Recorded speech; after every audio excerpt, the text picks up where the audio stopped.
Om Namo Bhagavate Vasudevaya. Om Namo Bhagavate Vasudevaya. Om Namo Bhagavate Vasudevaya. Om Ajnanathmirandasya Jnananjana Shalakaya Chakshurunmilitam Yena Tasmai Shri Gurave Namaha.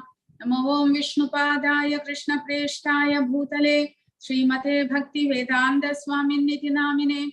Namaste Saraswate Deve Gauravani Pracharine Nirvishesha Shunyavadi Paschatya Deshatarine.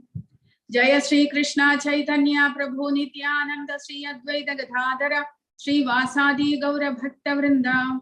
Hare Krishna Krishna Krishna Hare Hare Hare Rama Rama Rama Hare Hare. Hare Krishna.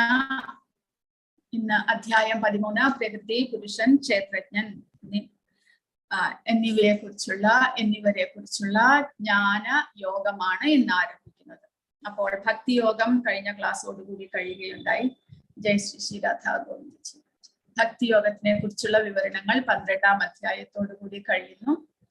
ഭഗവാൻ പറയുന്നത് അവ്യക്തിഗതവാദത്തിനു മേലെ അവ്യക്തിഗതവാദികൾ ഭഗവാനെ അപൂർണനായിട്ട് അല്ലെങ്കിൽ അരൂപനായിട്ട് നിർഗുണനായിട്ട് എല്ലാം കാണുന്നു. പക്ഷെ അതെല്ലാം വളരെ ക്ലേശകരമാണ് എന്ന് ഭഗവാൻ പറഞ്ഞു. ശുദ്ധമായിട്ടുള്ള നേരിട്ടുള്ള ഭക്തിയുത സേവനമാണ് വളരെ എളുപ്പത്തിലും ഭഗവാൻ അങ്ങനെയുള്ള ഭക്തന്മാരെ സ്വയം ഈ ഭൗതിക സാഗരത്തിൽ നിന്ന് കയറ്റുന്നു എന്നും ഭഗവാൻ പറയുകയുണ്ടായി. 8 മുതൽ 12 വരെയുള്ള ശ്ലോകങ്ങളിൽ ഭക്തിയുടെ പുരോഗമന ഘട്ടങ്ങൾ, ഏറ്റവും ഉയർന്നത് മുതൽ താഴ്ന്നത് വരെയുള്ള ഭക്തിയുടെ പുരോഗമന ഘട്ടങ്ങളെ കുറിച്ച് പറയുകയുണ്ടായി. ആർക്കെങ്കിലും ഓർമ്മയുണ്ടോ എന്താണ് ഇരുന്നത്? 8 മുതൽ 8ാമത്തെ ശ്ലോകത്തിൽ എങ്ങനെ ഭക്തിയുടെ സേവനം ചെയ്യണം എന്നാണ് പറഞ്ഞത്. ഏറ്റവും ശ്രേഷ്ഠമായിട്ടുള്ള ഉന്നതമായിട്ടുള്ള ഭക്തി, ശുദ്ധഭക്തി എന്താണ് ഭഗവാൻ പറഞ്ഞത്? ഹരേ കൃഷ്ണ. വായിച്ചിരുന്നത് അല്ലല്ല, 8 മുതൽ 12 വരെയുള്ള ശ്ലോകങ്ങളിൽ ഭഗവാൻ 12ാമത്തെ അധ്യായത്തിൽ എങ്ങനെ ശ്രേഷ്ഠമായിട്ടുള്ള ഭക്തി ചെയ്യാം, ഭക്തിയുടെ പല ഘട്ടങ്ങളെ കുറിച്ച് 5 ഘട്ടങ്ങളെ കുറിച്ച് ഭഗവാൻ പറയുകയുണ്ടായി. അവരോഹണ പന്ഥാവിലൂടെ ഏറ്റവും ശ്രേഷ്ഠമായതിൽ നിന്ന് താഴേക്ക്.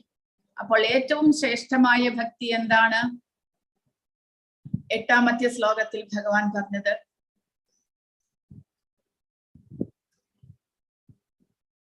ആരും വായിക്കുന്നില്ല എന്ന് തോന്നുന്നു. ക്ലാസ് എടുത്തു കഴിഞ്ഞാൽ അത് വായിച്ച് മനസ്സിലാക്കണം നമ്മൾ. അല്ലാതെ എങ്ങനെയാണ്? ക്ലാസ് മാത്രം അറ്റൻഡ് ചെയ്താൽ പോരാ, നിങ്ങൾ അത് പഠിക്കണം.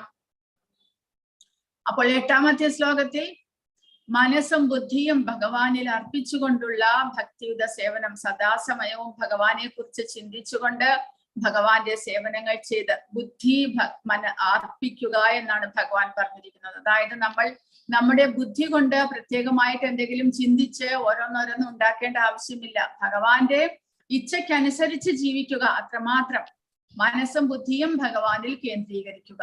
അതാണ് പരിശുദ്ധമായിട്ടുള്ള കേവലമായിട്ടുള്ള ഭക്തി.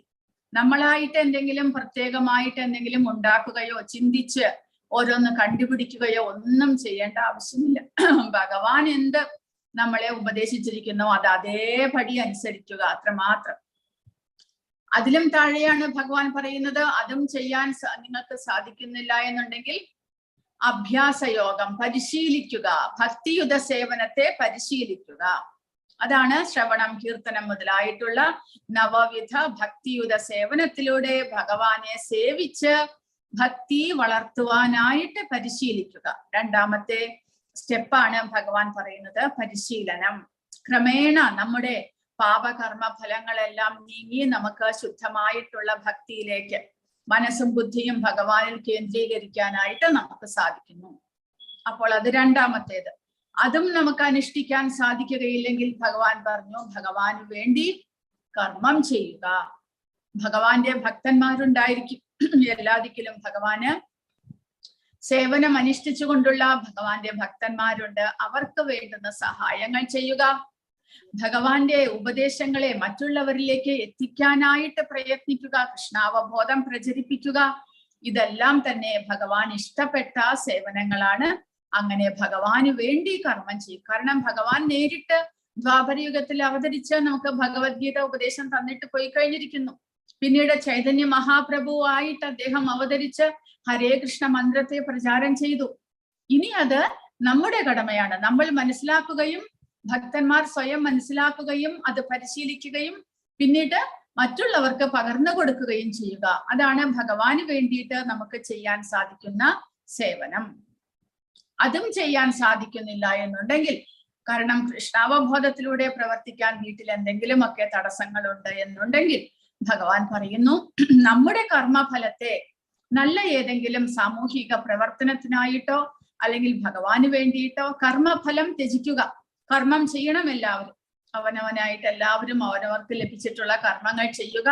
അതിലൂടെ നമുക്ക് ലഭിക്കുന്ന ഫലം എന്താണെങ്കിലും അതിന്റെ ഒരു പങ്ക് ഒന്നുകിൽ ഭഗവാന്റെ സേവനത്തിനായിക്കൊണ്ട് ഉപയോഗിക്കുക, അല്ലെങ്കിൽ സാമൂഹിക പ്രവർത്തനത്തിനായിക്കൊണ്ട്. പക്ഷെ അവിടെ നമ്മൾ ശ്രദ്ധിക്കേണ്ടത് ആസക്തിയില്ലാതെ, ആ കർമ്മഫലത്തിൽ ആസക്തിയില്ലാതെ കർമ്മഫലം ത്യജിക്കുക.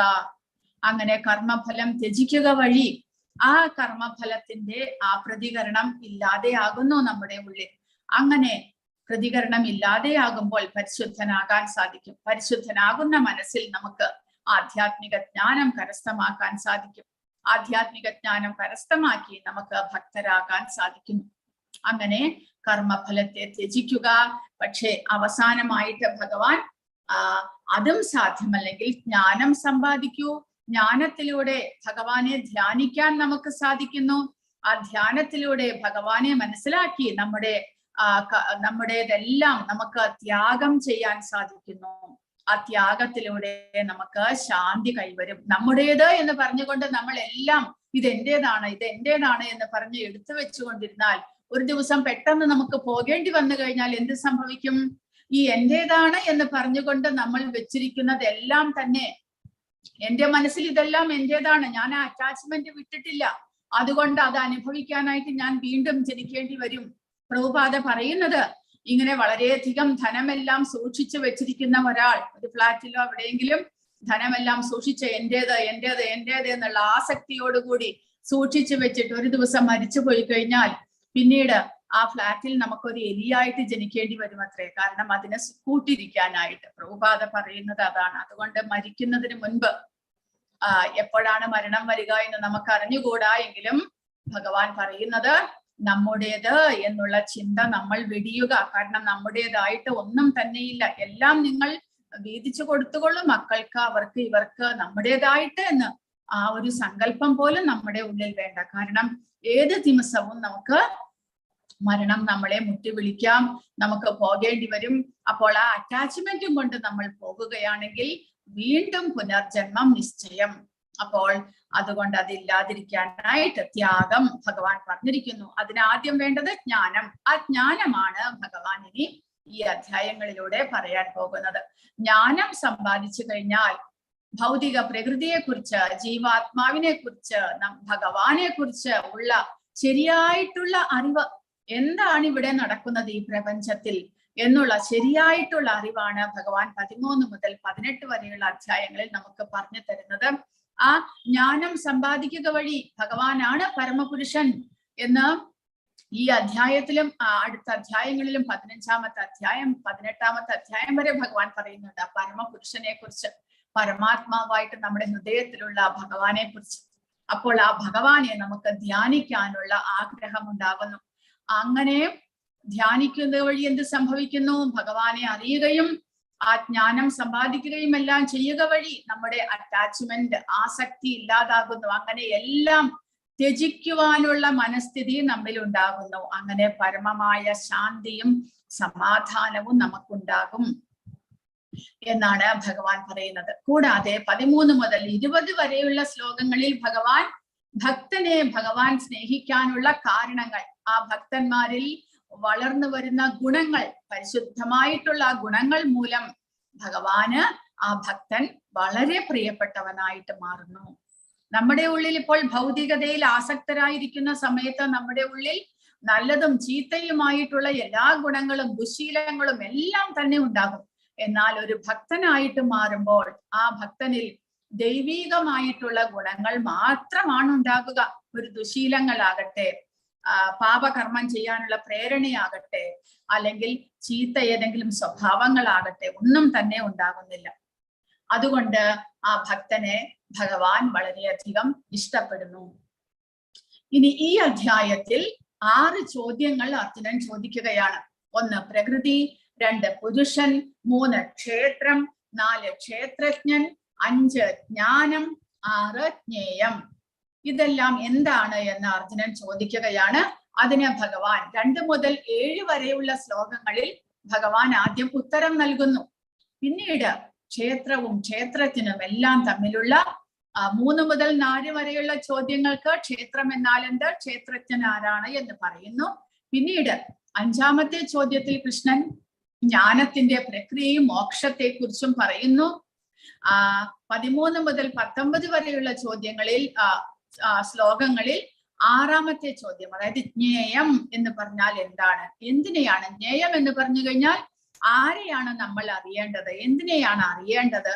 കാരണം ജ്ഞാനം എന്ന് പറയുന്നുണ്ട്. ആ ജ്ഞാനത്തിന് പാത്രീഭവിക്കുന്നത്, ജ്ഞാനത്താൽ നമ്മൾ മനസ്സിലാക്കേണ്ടത് എന്തിനെ കുറിച്ചാണ്, അതിന് ഉത്തരം നൽകുന്നു.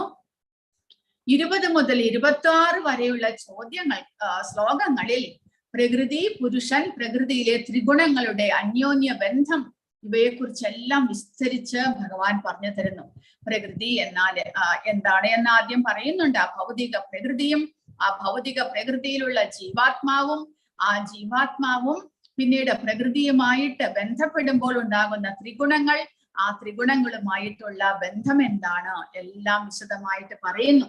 ഇതെല്ലാം തന്നെ ഭഗവാൻ വിവരിക്കുന്ന ഈ ജ്ഞാനം കരസ്ഥമാക്കിയാൽ മാത്രമേ ഇതിനെക്കുറിച്ച് ശരിയായിട്ടുള്ള അവബോധം ഉണ്ടാകുന്നുള്ളൂ. ജ്ഞാനചക്ഷുഷ, അതാണ് അവസാനത്തെ 3-4 ശ്ലോകങ്ങളിലൂടെ ഭഗവാൻ പറയുന്നത്. അതായത് ഭഗവാനെ നമുക്ക് ശരിയായിട്ട് മനസ്സിലാക്കുവാൻ, ഭൗതിക പ്രകൃതിയിൽ എന്താണ് നടക്കുന്നത്, നമ്മുടെ ശരീരം എന്ത് ചെയ്യുന്നു, നമ്മൾ എന്ത് ചെയ്യുന്നു, ഇതെല്ലാം അറിയണമെങ്കിൽ ആ അറിവിന്റെ കണ്ണ്, അകക്കണ്ണ് നമുക്ക് വേണം എന്നാണ്, ജ്ഞാനചക്ഷുഷ വേണം എന്നാണ് ഭഗവാൻ പറയുന്നത്. ആ ജ്ഞാനത്തിന്റെ കണ്ണുകൊണ്ട് നമ്മൾ കാണുകയാണെങ്കിൽ എല്ലാം ക്ലിയർ ആയിട്ട് മനസ്സിലാകും. ഇല്ല എന്നുണ്ടെങ്കിലോ നമുക്ക് പരിഭ്രമമാകുന്നു. എന്തെങ്കിലും ഒരു സംഭവം നമ്മുടെ ജീവിതത്തിൽ ഉണ്ടാകുമ്പോൾ നമ്മൾ ആകപ്പാടെ പരിഭ്രാന്തിയായി നമ്മൾ എന്താണ് ചെയ്യേണ്ടത് എന്നുള്ള ചിലപ്പോൾ വളരെയധികം കഷ്ടപ്പാടും എല്ലാം അനുഭവിക്കേണ്ടത്, മാനസികമായിട്ടല്ല, പ്രയാസങ്ങളെല്ലാം അനുഭവിക്കേണ്ടതായിട്ട് വരുന്നു. എന്നാൽ ശരിയായിട്ടുള്ള അറിവ് നമ്മൾ സമ്പാദിക്കുകയാണെങ്കിൽ, പ്രകൃതി എങ്ങനെയാണ് പ്രവർത്തിക്കുന്നത്, കർമ്മം എങ്ങനെ പ്രവർത്തിക്കുന്നു എല്ലാം അറിയാൻ സാധിക്കുകയാണെങ്കിൽ നമുക്ക് അതിൽ നിന്നെല്ലാമുള്ള ആ പരിഭ്രാന്തിയിൽ നിന്ന് മോചനം നേടാൻ സാധിക്കും. അപ്പോൾ ഒരു വിധത്തിൽ പറയുകയാണെങ്കിൽ ഈ അധ്യായം പൂർണ്ണമായിട്ടും ഒരു ജ്ഞാനത്തിന്റെ അധ്യായം എന്ന് പറയുമ്പോൾ ഫിലോസഫി ആണ് മുഴുവനും, ടെക്നിക്കലായിട്ടുള്ള കാര്യങ്ങളാണ് ഭഗവാൻ പറയുന്നത്. അതായത് പ്രകൃതിയും ജീവാത്മാവും ഭഗവാനും തമ്മിലുള്ള ബന്ധം, എല്ലാവരും എങ്ങനെയാണ് ഇവിടെ പ്രവർത്തിക്കുന്നത്, നമ്മുടെ കണ്ണുകൊണ്ട് നേരിട്ട് കാണാൻ സാധിക്കുന്നില്ലെങ്കിലും അത് സൂക്ഷ്മമായിട്ടുള്ള അറിവാണ് ഭഗവാൻ നമുക്ക് പറഞ്ഞു തരുന്നത്. കാരണം കർമ്മഫലമെല്ലാം എങ്ങനെ പ്രവർത്തിക്കുന്നു എന്ന് നമുക്ക് കണ്ണുകൊണ്ട് കാണാൻ സാധിക്കുന്നില്ല, അത് അനുഭവിക്കുമ്പോൾ മാത്രമേ അറിയാൻ സാധിക്കുന്നുള്ളൂ. പക്ഷെ അതിനെക്കുറിച്ചുള്ള അറിവ്, സൂക്ഷ്മമായ അറിവ്, സ്പിരിച്വലായിട്ടുള്ള അറിവാണ് ഭഗവാൻ തരുന്നത്. അപ്പോൾ ഞാൻ ക്ലാസ് എടുത്താൽ മാത്രം പോരാ, വായിച്ച് മനസ്സിലാക്കണം. ചോദ്യങ്ങൾ ഉണ്ടെങ്കിൽ ക്ലാസ്സിൽ ചോദിച്ച് മനസ്സിലാക്കണം. കാരണം ചോദ്യം ചോദിക്കുമ്പോഴൊന്നും നിങ്ങൾക്ക് ഉത്തരം ശരിക്കും പറയാൻ സാധിക്കുന്നില്ല, അതിന്റെ അർത്ഥം നിങ്ങൾ ശരിയായിട്ട് വായിക്കുന്നില്ല എന്നാണ്. വായിച്ച് മനസ്സിലാക്കാൻ നോക്കുക, മനസ്സിലാക്കാത്തത് എഴുതി വെക്കുക, എന്നിട്ട് ക്ലാസ്സിൽ ചോദിക്കുക. അതാണ് ശരിയായിട്ടുള്ള പഠിത്തം. നമ്മൾ സ്കൂളിലെല്ലാം പഠിച്ചതല്ലേ ഇങ്ങനെ. അപ്പോൾ അറിവില്ലാതെയും കാരണം മനസ്സിലാക്കാതെ മുന്നോട്ട് പോയിട്ടും കാര്യമില്ല. മനസ്സിലായി എന്നുണ്ടെങ്കിൽ ചോദ്യത്തിന് ഉത്തരം നൽകണം. അതുകൊണ്ട് ഇത് കുറച്ച് കഠിനമായിട്ടുള്ള അധ്യായമാണ്. വളരെയധികം ശ്രദ്ധിച്ച് കേൾക്കണം, ശ്രദ്ധിച്ച് പഠിക്കണം. അപ്പോൾ ഭഗവത്ഗീതയിലെ 3 വിഭാഗങ്ങളാണ് കർമ്മം, കർമ്മയോഗം, ഭക്തിയോഗം, ജ്ഞാനയോഗം. 1 മുതൽ 6 വരെയുള്ള കർമ്മയോഗത്തിന്റെ അധ്യായങ്ങളിൽ ജ്ഞാനത്തിന്റെ വേദിയിലെ കർമ്മത്തിന്റെ പരിപൂർണത, അതായത് ഭഗവാന് വേണ്ടി സമർപ്പിക്കുന്ന കർമ്മം, അതായത് കർമ്മം ചെയ്ത് എങ്ങനെ പരിശുദ്ധരായി ഭഗവാന്റെ ഭക്തിയിലേക്ക് ഉയരാൻ സാധിക്കും എന്നുള്ളതാണ് 1 മുതൽ 6 വരെയുള്ള അധ്യായങ്ങളിൽ പഠിച്ചത്. 7 മുതൽ 12 വരെയുള്ള അധ്യായത്തിൽ ഭക്തിയോഗത്തെ കുറിച്ച്, അങ്ങനെ ഭക്തിയിലേക്ക് നമ്മൾ ഉയർന്നു കഴിയുമ്പോൾ എങ്ങനെ ഭക്തനാകണം, എങ്ങനെ ഭഗവാനെ സേവിക്കണം, എല്ലാമുള്ള കാര്യങ്ങൾ, ഭക്തനായി മാറിക്കഴിഞ്ഞാൽ എന്താണ് മാറ്റങ്ങൾ ഉണ്ടാകുന്നത്, എല്ലാം തന്നെ ഭഗവാൻ വിവരിച്ചു. ഇനി 13 മുതൽ 18 വരെയുള്ള അധ്യായങ്ങളിൽ ജ്ഞാനത്തിന്റെ പരിപൂർണത, പരിപൂർണമായ അറിവാണ് ഭഗവാൻ പങ്കുവയ്ക്കുന്നത്. അപ്പോൾ ഒരു ചോദ്യം ചോദിക്കുകയാണെങ്കിൽ, അതായത് ഭക്തിയാണ് ഉച്ചകോടി എങ്കിൽ എന്തുകൊണ്ടാണ് അവസാനത്തെ 6 അധ്യായങ്ങളിൽ ജ്ഞാനം അവതരിപ്പിക്കുന്നത്? നമ്മൾ അറിവ് സമ്പാദിക്കണമെന്ന് നിർബന്ധമാണോ? ഭക്തിയോഗത്തിലൂടെ ഭക്തിയുത സേവനങ്ങൾ മാത്രം ചെയ്താൽ പോരെ, അറിവ് സമ്പാദിക്കണമെന്നുണ്ടോ? അങ്ങനെ ചോദിക്കുകയാണെങ്കിൽ ഇവിടെ പ്രഭുപാദ പറഞ്ഞിരിക്കുന്നു, സത്യത്തിൽ മുഴുവൻ ഭഗവത്ഗീതയും ഭക്തിയാണ്. ആദ്യത്തെ 6 അധ്യായങ്ങൾ കർമ്മത്തിലൂടെ ഭക്തി എങ്ങനെ കൈവരിക്കാമെന്ന് ചർച്ച ചെയ്യുന്നു. അവസാനത്തെ 6 അധ്യായങ്ങളിൽ ജ്ഞാനത്തിലൂടെ എങ്ങനെ ഭക്തി കൈവരിക്കാം എന്നാണ് വിവരിക്കുന്നത്. മധ്യഭാഗത്തിൽ ഭക്തിയെക്കുറിച്ച് മാത്രം തന്നെ ചർച്ച ചെയ്യുന്നു. കൂടാതെ അധ്യായം 12 കൃഷ്ണൻ എങ്ങനെയാണ് തന്റെ ഭക്തരെ ജനന മരണത്തിൽ നിന്ന് കരകയറ്റുന്നത് എന്ന് വിശദീകരിച്ചു. അതിനാൽ അവസാന 6 അധ്യായങ്ങൾ ഭൗതിക ലോകത്ത് നിന്ന് സ്വയം മോചിപ്പിക്കാൻ ആവശ്യമായ ജ്ഞാനം നൽകുന്നു. അപ്പോൾ അറിവിലൂടെ, ഭഗവാൻ ഈ ജ്ഞാനം പങ്കുവെക്കുന്നതിലൂടെ നമുക്ക് ഭൗതിക പ്രകൃതിയെക്കുറിച്ചും നമ്മൾ ജീവാത്മാക്കൾ ഇവിടെ എങ്ങനെ ബന്ധനത്തിലാകുന്നു എന്നും അറിഞ്ഞു കഴിഞ്ഞാൽ സ്വയം നമ്മൾ ഇവിടെ നിന്ന് മോചനത്തിനുള്ള പ്രക്രിയകൾ നമുക്ക് സ്വയം പരിശീലിക്കാൻ സാധിക്കും. അതിനു വേണ്ടിയിട്ടുള്ള അറിവാണ് ഭഗവാൻ നമുക്ക് പറഞ്ഞു തരുന്നത്. അതായത് നമ്മൾക്ക് അറിവ് ലഭിച്ചാൽ മാത്രമേ, ഇവിടെ നിന്നുള്ള മോചനം എങ്ങനെയെന്ന് അറിഞ്ഞാൽ മാത്രമല്ലേ നമുക്ക് ആ മോചനത്തിന് വേണ്ടി പ്രയത്നിക്കാൻ സാധിക്കുകയുള്ളൂ. അതിനു വേണ്ടിയിട്ട് ഭഗവാൻ വിജ്ഞാനം പങ്കുവയ്ക്കുകയാണ്. മായയിൽ നിന്നുള്ള നമ്മുടെ വൈരാഗ്യവും കൃഷ്ണനോടുള്ള നമ്മുടെ അടുപ്പത്തെയും സഹായിക്കുന്നതിന് ജ്ഞാനത്തിന് അതിന്റെ ഉപയോഗമുണ്ടാകും. അതായത് നമ്മൾ ഇപ്പോൾ ഈ ഭൗതിക പ്രപഞ്ചത്തിൽ നമ്മുടെ സുഹൃത്തുക്കൾ, ബന്ധുക്കൾ എല്ലാവരോടും ചേർന്ന് ഇതാണ് ശരിയായിട്ടുള്ള ജീവിതം എന്നുള്ള ആ ഒരു വ്യർത്ഥമായിട്ടുള്ള ചിന്താഗതിയിൽ നമ്മൾ മുഴുകിയിരിക്കുകയാണ്. അപ്പോൾ അവരോടുള്ള സ്നേഹം, അവർക്ക് വേണ്ടി, നമ്മുടെ ബന്ധുമിത്രാദികൾക്ക്, നമ്മുടെ മക്കൾക്ക് വേണ്ടി നമ്മൾ പരിശ്രമിക്കുക, അവർക്ക് വേണ്ടി ധനമെല്ലാം സമ്പാദിച്ച് ശേഖരിച്ചു വെക്കുക, നമ്മുടെ മക്കൾക്ക് വേണ്ടിയിട്ട് നമ്മൾ വീടുണ്ടാക്കി കൊടുക്കുക, അവർക്ക് ജോലി ഉണ്ടാക്കി കൊടുക്കുക. അതാണ് നമ്മുടെ ജീവിതം, നമ്മുടെ കടമ നമ്മൾ ചെയ്യണം. ഇതാണ് ജീവിതം. അതിൽ തന്നെ മുഴുകി മുഴുകി മുഴുകി ഒരു ദിവസം നമ്മൾ മരിച്ചു പോകുന്നു. അപ്പോൾ ഭഗവാൻ ഇവിടെ പറയുന്നത് അത് നമ്മുടെ കടമയാണ്. ശരി, അതിനോടൊപ്പം നമ്മളോട്, ഞാൻ എന്നുള്ള വ്യക്തിയോട് എനിക്ക് കുറച്ച് കടമയില്ലേ? മനുഷ്യ ശരീരം ലഭിച്ചത് കൊണ്ട് എന്നെ ഈ ശരീരബോധത്തിൽ നിന്ന് മോചിപ്പിക്കാനുള്ള ഉത്തരവാദിത്വവും എനിക്കുണ്ട്. ഇനി എപ്പോൾ മനുഷ്യജന്മം ലഭിക്കുമെന്ന് അറിഞ്ഞുകൂടാ. അതുകൊണ്ട് ഇപ്പോൾ കിട്ടിയ അവസരം നമ്മൾ പാഴാക്കരുത്. കിട്ടിയ സുവർണ അവസരം പാഴാക്കാതിരിക്കുക എന്ന് നമ്മൾ എപ്പോഴും കേൾക്കാം. പക്ഷേ ഈ മനുഷ്യ ജീവിതം എന്നുള്ളതാണ് ഏറ്റവും സുവർണമായിട്ട് ലഭിച്ചിരിക്കുന്ന അവസരം. കാരണം മനുഷ്യ ശരീരത്തിൽ മാത്രമേ ഈ ജ്ഞാനം കരസ്ഥമാക്കാനും അങ്ങനെ ഇവിടെ നിന്നുള്ള മോചനത്തിനും സാധ്യമാകുകയുള്ളൂ. അതുകൊണ്ട് മനുഷ്യ ശരീരം ലഭിച്ചിരിക്കുന്ന അവസരത്തിൽ ആ മനുഷ്യ ശരീരം ഉപയോഗിച്ച് ഭഗവാന്റെ ഉപദേശങ്ങളാകുന്ന ഈ അവസാനത്തെ 6 അധ്യായങ്ങളിലെ ജ്ഞാനം സമ്പാദിച്ച് ആ ജീവാത്മാവ ആകുന്ന എന്നെ മോചിപ്പിക്കാനായിട്ട് പരിശ്രമിക്കുക. അങ്ങനെ മായയോട് വൈരാഗ്യം, ഭൗതികതയാണ് നമ്മളെ ബന്ധനത്തിലാക്കുന്നത്. ഭൗതികതയോടുള്ള ആസക്തി, ഭൗതികതയിലുള്ള എല്ലാ വസ്തുക്കളോടും, അത് മനുഷ്യരാകട്ടെ മൃഗങ്ങളാകട്ടെ, നമുക്ക് ചിലപ്പോൾ മൃഗങ്ങൾ ഉണ്ടാകും നമുക്ക് സ്നേഹിക്കാനായിട്ട്, മനുഷ്യരാകുന്ന ബന്ധുമിത്രാദികൾ ഉണ്ടാകും, വസ്തുക്കൾ ഉണ്ടാകും. നമ്മുടെ വീടിനോട് പാരമ്പര്യമായിട്ട് എനിക്ക് കിട്ടിയിരിക്കുന്ന വീടും സ്വത്തുക്കളുമാണ്, അതിനോടുള്ള അറ്റാച്ച്മെന്റ് അത് വേറെ ഉണ്ടാകും. രാഷ്ട്രത്തോടുള്ള അറ്റാച്ച്മെന്റ് അത് ഇതിനെല്ലാത്തിനും മേലെയാണ്, അതും ഉണ്ടാകും. അപ്പോൾ ചില ആചാര്യന്മാർ പറയുന്നുണ്ട്, നമ്മുടെ ശത്രു രാജ്യങ്ങളോട് നമുക്ക് ശത്രുത വളർത്തിയിട്ട് നമ്മൾ അതിനെക്കുറിച്ച് മാത്രം ചിന്തിച്ച് മരിക്കുകയാണെങ്കിൽ അടുത്ത ജന്മത്തിൽ ചിലപ്പോൾ അവിടെ പോയി ജനിച്ചാലോ? അപ്പോൾ അങ്ങനെയുള്ളതൊന്നും തന്നെ നമ്മൾ മനസ്സിൽ വളർത്താൻ പാടില്ല. കാരണം ഇതെല്ലാം തന്നെ വ്യാമോഹമാണ് എന്ന് മനസ്സിലാക്കുക.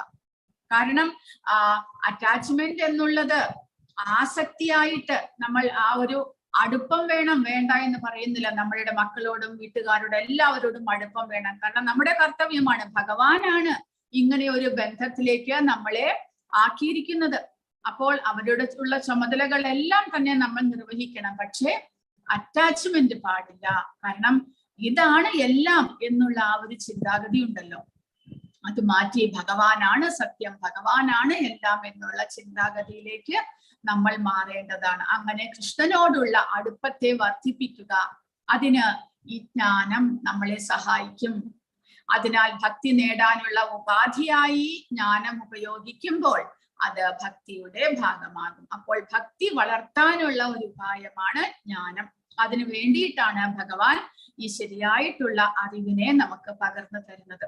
ആ അറിവ് ലഭിക്കുന്നതോടുകൂടി എല്ലാത്തിനെയും അതിന്റെ വ്യക്തതയോടുകൂടി നമുക്ക് ശരിയായ വീക്ഷണ കോണിലൂടെ നമുക്ക് കാണാൻ സാധിക്കുന്നു.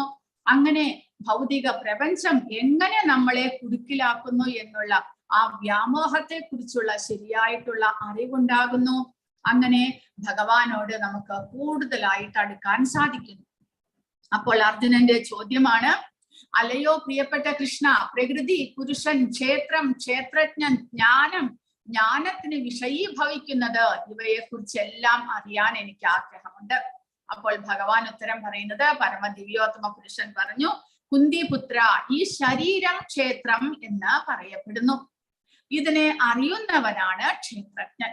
അപ്പോൾ ശരീരത്തെയാണ് ക്ഷേത്രം എന്ന് വിളിക്കുന്നത്. ശരീരത്തെ അറിയുന്നവനാരാണ്? അദ്ദേഹമാണ് ക്ഷേത്രജ്ഞൻ എന്ന് പറയുന്നത്.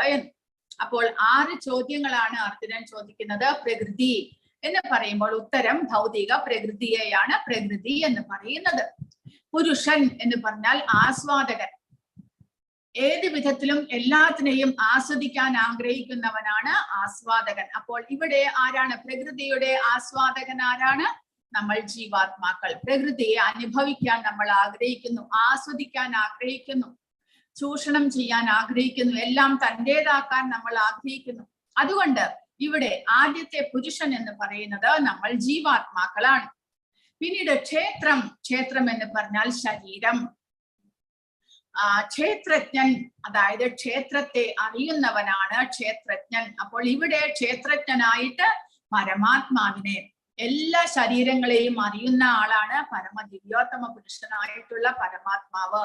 അതുകൊണ്ട് നമ്മുടെ വ്യക്തിഗത ആത്മാവായിട്ടുള്ള ആത്മാവ് അവർ ഇരിക്കുന്ന ഓരോ ശരീരത്തെയും കുറിച്ച് അറിയുന്നു. അതുകൊണ്ട് ആ വ്യക്തിഗത ആത്മാവും ക്ഷേത്രജ്ഞനാണ്. കൂടാതെ പരമാത്മാവ് എല്ലാ ശരീരങ്ങളെ കുറിച്ചും അറിയുന്നു. കാരണം അദ്ദേഹം എല്ലാ ശരീരങ്ങളിലും പാടുന്നത് കൊണ്ട്. അതുകൊണ്ട് അദ്ദേഹവും പരമാത്മാവാണ്. ഇനി ജ്ഞാനം എന്നാൽ എന്താണ്? ക്ഷേത്രത്തെയും ക്ഷേത്രജ്ഞനെയും മനസ്സിലാക്കുന്നതാണ് ജ്ഞാനം. അപ്പോൾ ക്ഷേത്രം എന്നുള്ള ശരീരം ഭൗതിക പ്രകൃതിയാകുന്ന, ഭൗതിക പ്രകൃതിയുടെ പ്രൊഡക്റ്റ് ആയിട്ടുള്ള ഈ ശരീരത്തെ കുറിച്ചും, കൂടാതെ ക്ഷേത്രം എന്നുള്ള ഭൗതിക പ്രകൃതിയെ കുറിച്ചും, അതുകൂടാതെ ക്ഷേത്രജ്ഞന്മാരായിട്ടുള്ള ജീവാത്മാവിനെയും പരമാത്മാവിനെയും കുറിച്ചുള്ള അറിവാണ് ജ്ഞാനം. ജ്ഞേയം എന്ന് പറഞ്ഞാൽ എന്താണ് നമ്മൾ അറിയേണ്ടതായിട്ടുള്ളത്? പരമാത്മാവിനെ കുറിച്ച്, അദ്ദേഹത്തെ കുറിച്ച് നമ്മൾ പൂർണ്ണമായിട്ട് മനസ്സിലാക്കണം.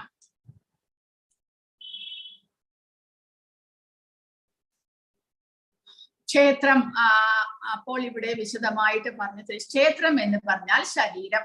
ആർക്കാണ് ശരീരം കർമ്മവേദിയായി ലഭിക്കുന്നത് എന്നാണ് നമ്മൾ മനസ്സിലാക്കുന്നത്. ഭഗവാൻ പറയുന്നത് ഈ ക്ഷേത്രമാണ് ശരീരം എന്ന് പറയുന്നു. അപ്പോൾ ആർക്കാണ് ശരീരം കർമ്മവേദിയായി ലഭിക്കുന്നത്? ബന്ധനായിട്ടുള്ള ജീവാത്മാവിന്. എന്തുകൊണ്ടാണ് ജീവാത്മാവിന് കർമ്മവേദിയായിട്ട് ശരീരം ലഭിക്കുന്നത്? കാരണം ബദ്ധ ജീവാത്മാവ് ഭൗതികതയിൽ കുടുങ്ങിക്കിടക്കുന്നു, ആ ഭൗതിക പ്രകൃതിയെ കീഴടക്കാൻ ശ്രമിക്കുന്നു. അതുകൊണ്ട് അങ്ങനെ ഒരു പ്രത്യേകമായിട്ടുള്ള ഒരു ശരീരം, കാരണം ഈ വൈവിധ്യമാർന്ന ശരീരങ്ങളുണ്ട് ഭൗതിക പ്രകൃതിയിൽ, മനുഷ്യന്റെ മാത്രമല്ല. അതിപ്പോൾ അങ്ങനെ പ്രത്യേകമായ ഒരു ശരീരം ലഭിക്കാൻ എന്തെങ്കിലും മാനദണ്ഡമുണ്ടോ? എന്തെങ്കിലും യോഗ്യതയുണ്ടോ? ജീവാത്മാവിനെ എങ്ങനെയാണ് ചിലപ്പോൾ പൂച്ചയായി, ചിലപ്പോൾ പട്ടിയായി, ചിലപ്പോൾ ആനയായി, ചിലപ്പോൾ മനുഷ്യൻ, ചിലപ്പോൾ ദേവൻ. അങ്ങനെ പ്രത്യേകമായ ശരീരം ലഭിക്കാനുള്ള കാരണം എന്താണ്? അപ്പോൾ പ്രകൃതിക്ക് മേൽ ആധിപത്യം സ്ഥാപിക്കാൻ എത്രമാത്രം കഴിവുണ്ട് എന്നതിനെ ആശ്രയിച്ച്, ഇന്ദ്രിയ സുഖങ്ങളെ അനുഭവിക്കാനുള്ള കഴിവനുസരിച്ച്, അപ്പോൾ നമ്മുടെ യോഗ്യത അതാണ്. ഒരു ജീവാത്മാവിന് എത്രമാത്രം കഴിവുണ്ട് ഇന്ദ്രിയ സുഖങ്ങളെ പ്രത്യേകമായിട്ട് അനുഭവിക്കാനുള്ള, ആസ്വദിക്കാനുള്ള കഴിവ്. അതിന് മുൻ ജന്മത്തിലെ കർമ്മഫലം അനുസരിച്ച്, അതുകൂടാതെ തന്റെ ആഗ്രഹങ്ങൾ അനുസരിച്ച് ഒരു ജീവാത്മാവിന് ഈ ഓരോ ജന്മത്തിലും പ്രത്യേകമായിട്ടുള്ള ശരീരം ലഭിക്കുന്നു. അപ്പോൾ ആ ശരീരത്തിന്റെ ഘടനയനുസരിച്ച് ആ ജീവാത്മാവ് അല്ലെങ്കിൽ ആ ശരീരം ഉപയോഗിച്ച് പല വിധത്തിലും എൻജോയ് ചെയ്യുകയും ആസ്വദിക്കുകയും ഭൗതിക പ്രകൃതിയെ ചൂഷണം ചെയ്യുകയും തന്റെ ആഗ്രഹത്തിനനുസരിച്ച് ജീവിക്കാൻ ശ്രമിക്കുകയും ചെയ്യുന്നു. ഇനി ക്ഷേത്രജ്ഞൻ എന്ന് പറഞ്ഞു കഴിഞ്ഞാൽ ശരീരത്തെ അറിയുന്നവൻ. ശരീരവും ശരീരത്തെ അറിയുന്നവനും തമ്മിലുള്ള വ്യത്യാസം എങ്ങനെ മനസ്സിലാക്കാൻ സാധിക്കും? അതാണ് അടുത്ത ചോദ്യം. അതായത് ക്ഷേത്രജ്ഞൻ എന്ന് പറയുമ്പോൾ ആ ക്ഷേത്രജ്ഞൻ ഇരിക്കുന്ന ശരീരത്തെ അറിയുന്ന ആളാണ്. അപ്പോൾ ഞാൻ എന്ന് പറഞ്ഞ ആളാണ് ക്ഷേത്രജ്ഞൻ. കാരണം എന്റെ ശരീരമാണ് ഇത്. ഈ ശരീരത്തിനുണ്ടാകുന്ന വ്യത്യാസങ്ങളെ, മാറ്റങ്ങളെ, വേദനകളെ, സുഖത്തെ എല്ലാം ഞാൻ അറിയുന്നു. അതുകൊണ്ട് ഞാൻ എന്നുള്ള വ്യക്തിയാണ് ക്ഷേത്രജ്ഞൻ. അപ്പോൾ നമ്മളിപ്പോൾ വിചാരിക്കുകയാണെങ്കിൽ ഒരു ലാപ്ടോപ്പ്, ഒരു ക്രൂഡ് എക്സാമ്പിൾ എടുക്കുകയാണെങ്കിൽ, ഒരു ലാപ്ടോപ്പ്, ആ ലാപ്ടോപ്പിനെ നമ്മൾ വാങ്ങിക്കുന്ന അന്ന് മുതൽക്ക് ആ ലാപ്ടോപ്പിനെ കുറിച്ചുള്ള എല്ലാ വിവരങ്ങളും നമുക്കറിയാം. കാരണം അത് നമ്മൾ എന്ന് വാങ്ങിച്ചു, എത്ര രൂപയ്ക്ക് വാങ്ങിച്ചു, അത് ഉപയോഗിച്ച് നമ്മൾ ആദ്യമായിട്ട് എന്താണ് കണ്ടത്, അത് ഉപയോഗിച്ച് നമ്മൾ എന്തെല്ലാം അറിയുകയുണ്ടായി, അത് എന്ന് ആദ്യമായിട്ട് കേടുവന്നു, എങ്ങനെ റിപ്പയർ ചെയ്തു, ഇതെല്ലാം നമ്മൾ അറിയുന്നു. പക്ഷെ ലാപ്ടോപ്പ് ഇതെല്ലാം അറിയുന്നുണ്ടോ? കാരണം അതൊരു ഭൗതിക വസ്തു മാത്രമാണ്. അതിനെ ഉപയോഗിക്കുന്ന ആളാണ് ആ വസ്തുവിനെ കുറിച്ച് പൂർണ്ണമായിട്ട് അറിയുന്നത്. അതുപോലെ ശരീരം ഒന്നും അറിയുന്നില്ല. ശരീരം ഒരു ജഡവസ്തുവാണ്.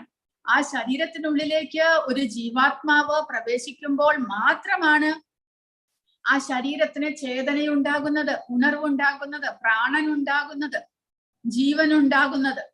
അതുകൊണ്ട് ആ ശരീരത്തെ കുറിച്ച്, ശരീരമാണ് പ്രവൃത്തികൾ ചെയ്യുന്നത് എങ്കിലും ആ ശരീരത്തെ കുറിച്ചുള്ള പൂർണ്ണമായിട്ടുള്ള അറിവുള്ളത് ആ ജീവാത്മാവിനാണ്. കാരണം ആ ജീവാത്മാവിൻ്റെതാണ് അവബോധം.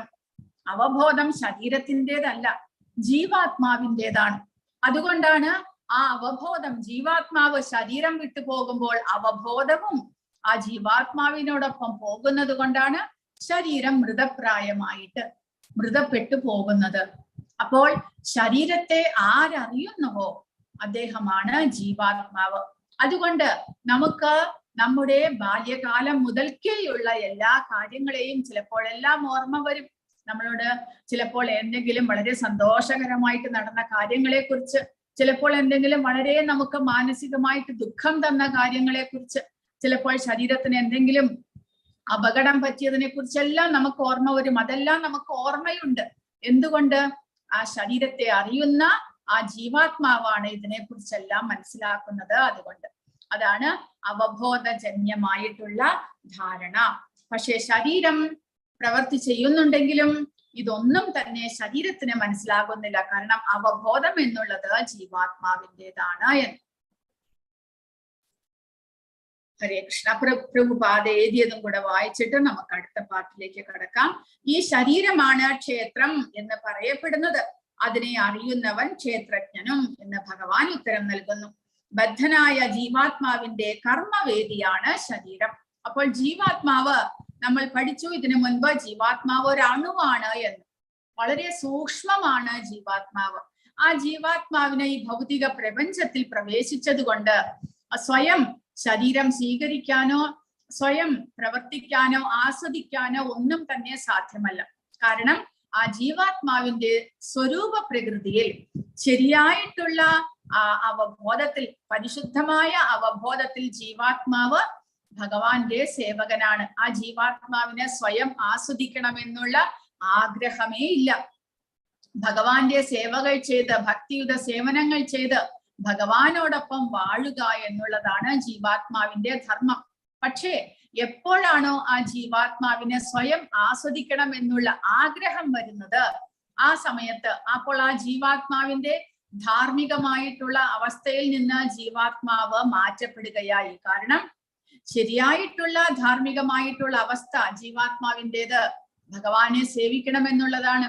എപ്പോൾ അതിന് മാറ്റം വരുന്നുവോ, തനിക്ക് സ്വയം ആസ്വദിക്കണം എന്നുള്ള ആഗ്രഹം വരുന്നുവോ, ആ സമയത്ത് ജീവാത്മാവിന് സ്വയം ആസ്വദിക്കാനായിട്ട് ഭൗതികമായ ഒരു ശരീരം ലഭിക്കുന്നു. കാരണം തന്റെ സ്വരൂപസ്ഥിതിയിൽ ആധ്യാത്മികമായ അവസ്ഥയിൽ ജീവാത്മാവിന് അങ്ങനെ ഒരു ആഗ്രഹം വരുന്നില്ല. കാരണം ഭഗവാനോടൊപ്പം ഭഗവാന്റെ സേവകൾ ചെയ്ത് ഭഗവാന്റെ ഭക്തിയുടെ സേവനങ്ങൾ ചെയ്ത് ഭഗവാനോടൊപ്പം വാഴുക എന്നുള്ളതാണ് ജീവാത്മാവിന്റെ ധർമ്മം. അതിന് മാറ്റം വരുമ്പോഴാണ് ജീവാത്മാവിന് ഭൗതികമായിട്ടുള്ള അവസ്ഥ ലഭിക്കുന്നത്, ഒരു ശരീരം ലഭിക്കുന്നത്. അപ്പോൾ അത് പ്രഭുപാദ പറയുന്നത് നമ്മൾ ഒരു രോഗത്തിന് അടിമപ്പെടുമ്പോഴുള്ള അവസ്ഥയാണ് എന്ന്. ഇപ്പോൾ ജീവാത്മാവ് രോഗത്തിന് അടിമപ്പെട്ടിരിക്കുന്നു, അതുകൊണ്ട് തന്റെ ശരിയായിട്ടുള്ള സ്വരൂപസ്ഥിതിയിൽ അല്ല എന്ന്. അപ്പോൾ അതിന് മെഡിക്കേഷൻ വേണം. ആ ജീവാത്മാവിന്റെ ശരിയായിട്ടുള്ള ധർമ്മത്തിലേക്ക് തിരിച്ചു വരാൻ വേണ്ടിയിട്ട് ഭഗവാന്റെ ഭക്തിയുത സേവനങ്ങളാകുന്ന മെഡിക്കേഷൻ ചെയ്ത് ശുശ്രൂഷകൾ ചെയ്ത് ജീവാത്മാവിനെ തിരിച്ച് അവബോധത്തിലേക്ക് മാറ്റുക. കാരണം നമ്മൾ എന്തെങ്കിലും അസുഖം ബാധിക്കുമ്പോൾ ആ അസുഖത്തെ ഇല്ലാതാക്കുവാനായിട്ട് നമ്മൾ മരുന്നുകളെല്ലാം കഴിച്ച് നമ്മൾ അസുഖത്തിൽ നിന്ന് പുറത്തേക്ക് വരാൻ ചോദിക്കും. അപ്പോൾ ആ സമയത്ത് നമ്മൾ കുറച്ച് ചിട്ടവട്ടങ്ങളോടുകൂടി ഡയറ്റിംഗ് എല്ലാം ചെയ്തിട്ടാണ്, ചിലത് കഴിക്കാം ചിലത് കഴിക്കരുത്, അങ്ങനെയുള്ള നിർബന്ധത്തോടു കൂടിയിട്ടാണ് നമ്മൾ ജീവിക്കുക. അതുപോലെയുള്ള ഒരവസ്ഥയാണ് ഇപ്പോഴും. കാരണം ശരിയായിട്ടുള്ള ജീവാത്മാവിന്റെ ധർമ്മത്തിലല്ല ജീവാത്മാവ് ഇപ്പോൾ ഇരിക്കുന്നത്. അതുകൊണ്ട് സ്വയം ആസ്വദിക്കണം എന്നുള്ള ആഗ്രഹം വന്നിരിക്കുന്നത് കൊണ്ട്, തന്റെ സ്വരൂപസ്ഥിതിയിൽ അതല്ല തന്റെ ധർമ്മം എന്നുള്ളത് കൊണ്ട് ജീവാത്മാവിനെ പ്രത്യേകമായ ഒരു ലോകത്തിലേക്ക് ഭഗവാൻ അയക്കുന്നു. അവിടെ തന്റെ ധർമ്മത്തെക്കുറിച്ച് മറന്ന് ആ അജ്ഞാനത്തിൽ താൻ ആരാണ് എന്നുള്ള അവബോധമേ ജീവാത്മാവിന് ഇല്ലാതാകുന്നു. കാരണം ശരിയായ അവബോധത്തിൽ, പരിശുദ്ധമായ അവബോധത്തിൽ ജീവാത്മാവിന് സ്വയം ആസ്വദിക്കാൻ സാധ്യമല്ല. കാരണം ജീവാത്മാവിന്റെ അവബോധം ഭഗവാനെ സേവിക്കുന്നതിലാണ്. പക്ഷേ അവബോധം അതുകൊണ്ട് കലുഷിതമാക്കണം, എങ്കിൽ മാത്രമേ ജീവാത്മാവിന്റെ ആഗ്രഹം നടക്കുകയുള്ളൂ. ജീവാത്മാവിന്റെ ആഗ്രഹം എനിക്ക് സ്വയം ആസ്വദിക്കണമെന്നാണ്. അങ്ങനെ ആസ്വദിക്കണമെന്നുണ്ടെങ്കിൽ ജീവാത്മാവിന്റെ അവബോധം മാറണം. പരിശുദ്ധമായ അവബോധത്തിൽ അത് സാധ്യമല്ല. അതുകൊണ്ട് ജീവാത്മാവിന്റെ അവബോധം ഈ ഭൗതിക പ്രകൃതിയിലേക്ക് വരുന്നതോടുകൂടി മാറ്റപ്പെടുന്നു. തന്റെ സ്വന്തം അവബോധത്തെ മറന്ന് അജ്ഞാനത്തിലേക്ക് മാറ്റപ്പെടുന്നു ജീവാത്മാവ്. പിന്നീടോ തനിക്ക് എങ്ങനെ ആസ്വദിക്കണം എന്നാണോ ആഗ്രഹം, അതിന് തക്കതായിട്ടുള്ള ഒരു ശരീരം ജീവാത്മാവിന് ലഭിക്കുന്നു. ആ ശരീരത്തിലൂടെ ജീവാത്മാവ് ആസ്വദിക്കുന്നു. എങ്ങനെ? ശരീരവുമായിട്ട് ജീവാത്മാവ് താതാത്മ്യം പ്രാപിക്കുന്നു. കാരണം താൻ ആരാണ് എന്നുള്ള ശരിയായിട്ടുള്ള അവബോധം മാറ്റപ്പെട്ടിരിക്കുന്നു ജീവാത്മാവിൽ നിന്ന്, അജ്ഞാനത്തിലേക്ക് മാറ്റപ്പെട്ടിരിക്കുന്നു. അജ്ഞാനത്തിന്റെ ഒരാവരണം ജീവാത്മാവിനെ മൂടുന്നു. അതോടുകൂടി താൻ ആരാണ് എന്ന് ജീവാത്മാവിന് മനസ്സിലാകുന്നില്ല. അതുകൊണ്ട് എന്ത് സംഭവിക്കുന്നു? തനിക്ക് ഏത് ശരീരം ലഭിക്കുന്നുവോ ആ ശരീരമാണ് ഞാൻ എന്നുള്ള അവബോധത്തിലേക്ക് മാറ്റപ്പെടുന്നു. അങ്ങനെ താൻ സ്വീകരിക്കുന്ന ശരീരത്തിൽ ഇത് ഞാനാണ് എന്നുള്ള അവബോധത്തോടുകൂടി ജീവാത്മാവ് സ്വയം ആസ്വദിക്കാൻ ആരംഭിക്കുകയാണ്. അങ്ങനെയാണ് ഓരോ പ്രത്യേകമായിട്ടുള്ള ശരീരം ജീവാത്മാവിന് ലഭിക്കുന്നത്. അപ്പോൾ ബദ്ധജീവാത്മാവ് ഭൗതികതയിൽ കുടുങ്ങിക്കിടക്കുന്നു. അങ്ങനെ ആ ബദ്ധനായിട്ടുള്ള ബദ്ധനാക്കപ്പെടുകയാണ് ജീവാത്മാവ് ഭൗതിക പ്രകൃതിയിൽ. കാരണം ജീവാത്മാവിന്റെ ആഗ്രഹം സാധിക്കാൻ വേണ്ടിയിട്ട് ഇത് ഒരേ ഒരു വഴിയേ ഉള്ളൂ. പരിശുദ്ധമായ അവസ്ഥയിൽ ജീവാത്മാവിനെ ഒരിക്കലും സ്വയം ആസ്വദിക്കണമെന്നുള്ള അവബോധമേ ഉണ്ടാകുന്നില്ല. അപ്പോൾ സ്വയം ആസ്വദിക്കണമെന്നുള്ള ആഗ്രഹവും ഉണ്ട് മനസ്സിൽ. അപ്പോൾ അത് സാധിപ്പിക്കാൻ ഇതൊരേ ഒരു വഴിയേ ഉള്ളൂ. പ്രത്യേകമായ ഒരു അവസ്ഥയിലേക്ക് ജീവാത്മാവിനെ മാറ്റുക. അതിനു വേണ്ടിയിട്ട് അപ്പോൾ സ്വയം ആസ്വദിക്കാനുള്ള ഒരു കർമ്മവേദിയായിട്ട് ഒരു പ്രത്യേക ശരീരം ജീവാത്മാവിന് ലഭിക്കുന്നു. പക്ഷേ ആ ശരീരം എന്നുള്ളത് ജീവാത്മാവിന്റെ ബന്ധനമാണ്. അത് ജീവാത്മാവിന് മനസ്സിലാക്കാൻ സാധിക്കുന്നില്ല.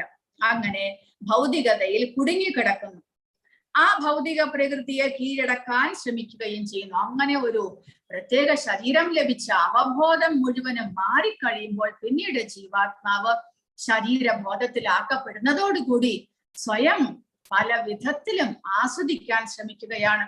പല വിധത്തിലും ശരീരത്തെ ഉപയോഗിച്ച് പലതും തന്റേതാക്കാൻ ശ്രമിക്കുന്നു. മിഥ്യ അഹങ്കാരം വരുന്നു, ഇത് ഞാനാണ് എന്ന്. കൂടാതെ പല വിധത്തിലും പലതും തന്റേതാക്കാൻ ശ്രമിക്കുന്നു, ആസ്വദിക്കാൻ ശ്രമിക്കുന്നു. അങ്ങനെ ജീവാത്മാവ് പൂർണ്ണമായിട്ടും ഇവിടെ ബന്ധനത്തിലാക്കപ്പെടുന്നു. അങ്ങനെ ഭൗതിക പ്രകൃതിയെ കീഴടക്കാൻ ശ്രമിക്കുന്നു. ഇങ്ങനെ പ്രകൃതിക്ക് മേൽ ആധിപത്യം സ്ഥാപിക്കാൻ എത്രമാത്രം കഴിവുണ്ട് എന്നതിനെ ആശ്രയിച്ച്, അപ്പോൾ ഓരോ ശരീരവും അതിനനുസരിച്ചാണ്. മനുഷ്യനായി ശരീരം ലഭിക്കുമ്പോഴാണ് കൂടുതലായിട്ട് പ്രകൃതിയെ ചൂഷണം ചെയ്തും പ്രകൃതിയെ ആസ്വദിക്കാനുമുള്ള കഴിവുണ്ടാകുന്നത്. മറ്റ് താഴേക്ക് പോകുമ്പോൾ പ്രത്യേക ശരീരത്തിൽ ഒരു പ്രത്യേകമായ ആസ്വാദനം മാത്രമേ സാധിക്കുന്നുള്ളൂ. മൃഗങ്ങളുടേതെല്ലാം ശരീരത്തിൽ പ്രത്യേകമായിട്ട് മാത്രം ആസ്വദിക്കാനുള്ള കഴിവ് മാത്രമേ ലഭിക്കുന്നുള്ളൂ. എന്നാൽ മനുഷ്യ ശരീരം ലഭിക്കുന്നതോടുകൂടി പല വിധത്തിലും പ്രകൃതിയെ ചൂഷണം ചെയ്യാനുള്ള കഴിവ് ലഭിക്കുകയാണ്. അങ്ങനെ ആ പ്രവർത്തന മണ്ഡലമാണ് ശരീരം. എന്താണ് ശരീരം? അപ്പോൾ ശരീരം എന്നാൽ എന്താണ്? ഇന്ദ്രിയങ്ങളാൽ നിർമ്മിക്കപ്പെട്ടവയാണ് ശരീരം. ആ ഇന്ദ്രിയങ്ങൾ ഉപയോഗിച്ചാണ് ബദ്ധജീവാത്മാവ് ആസ്വാദനം ചെയ്യുന്നത്. ബദ്ധനായ ജീവാത്മാവ് ഇന്ദ്രിയ തൃപ്തിക്ക് വേണ്ടി ആഗ്രഹിക്കുന്നു. ഇന്ദ്രിയ സുഖങ്ങളെ അനുഭവിക്കാനുള്ള കഴിവിനനുസരിച്ച് അയാൾക്ക് ഒരു ശരീരം അഥവാ പ്രവർത്തന മേഖല ലഭിക്കുന്നു. അപ്പോൾ ഏതെല്ലാം ഇന്ദ്രിയങ്ങളെ കൊണ്ട് എന്തെല്ലാം ആസ്വദിക്കണമെന്ന് കഴിഞ്ഞ ജന്മങ്ങളിൽ ജീവാത്മാവിന് ആഗ്രഹമുണ്ടായിരുന്നോ അതിനനുസരിച്ച് ഓരോ ജന്മത്തിലും പ്രത്യേകമായിട്ടുള്ള ശരീരം ലഭിക്കുകയാണ്. ആ ജന്മത്തിൽ ആ ഇന്ദ്രിയങ്ങളെ ഉപയോഗിച്ച് പഴയ ആഗ്രഹങ്ങളെയെല്ലാം തന്നെ ജീവാത്മാവ് ആസ്വദിക്കുന്നു. ഇന്ദ്രിയ സുഖങ്ങളെ അനുഭവിക്കാനുള്ള കഴിവിനനുസരിച്ച് അയാൾക്ക് ഒരു ശരീരം അഥവാ പ്രവർത്തന മേഖല ലഭിക്കുന്നു. അതുകൊണ്ടാണ് ശരീരത്തെ ക്ഷേത്രം അഥവാ ബദ്ധ ജീവാത്മാവിന്റെ കർമ്മവേദി എന്ന് പറയുന്നത്. താൻ ശരീരമാണ് എന്ന് വിചാരിക്കുന്നവനാണ് ക്ഷേത്രജ്ഞൻ. അതാണ് അടുത്ത ഘട്ടം. അതായത് ക്ഷേത്രത്തെ അറിയുന്നവൻ. ക്ഷേത്രജ്ഞൻ എന്ന് പറഞ്ഞാൽ ആരാണ്? ക്ഷേത്രത്തെ അറിയുന്നവൻ. അതായത് താൻ ഇരിക്കുന്ന ശരീരമാണ് ഞാൻ എന്ന് ഞാനിപ്പോൾ വിചാരിക്കുന്നു. എന്റെ ഈ ശരീരമാണ് ഞാൻ. എന്നോട് നിങ്ങൾ ആരാണ് എന്ന് ചോദിച്ചാൽ ഈ ശരീരത്തിന്റെ പേര് പറയുന്നു, ഞാൻ ആരാണ് എന്നെല്ലാം പറഞ്ഞു കൊടുക്കുന്നു. അല്ലാതെ ഞാൻ ജീവാത്മാവാണ് എന്നാരും പറയുന്നില്ല. അങ്ങനെ ഒരു അവബോധത്തിലേക്ക് നമ്മൾ എത്തിയിട്ടില്ല. അപ്പോൾ ഈ ശരീരത്തെ അറിയുന്ന ബാല്യം മുതൽ ഇപ്പോൾ ഞാനിരിക്കുന്ന അവസ്ഥ വരെയുള്ള ശരീരത്തെ കുറിച്ചുള്ള എല്ലാ അറിവുകളുമുള്ള ഒരു വ്യക്തി ഈ ശരീരത്തിനുള്ളിലുണ്ട്.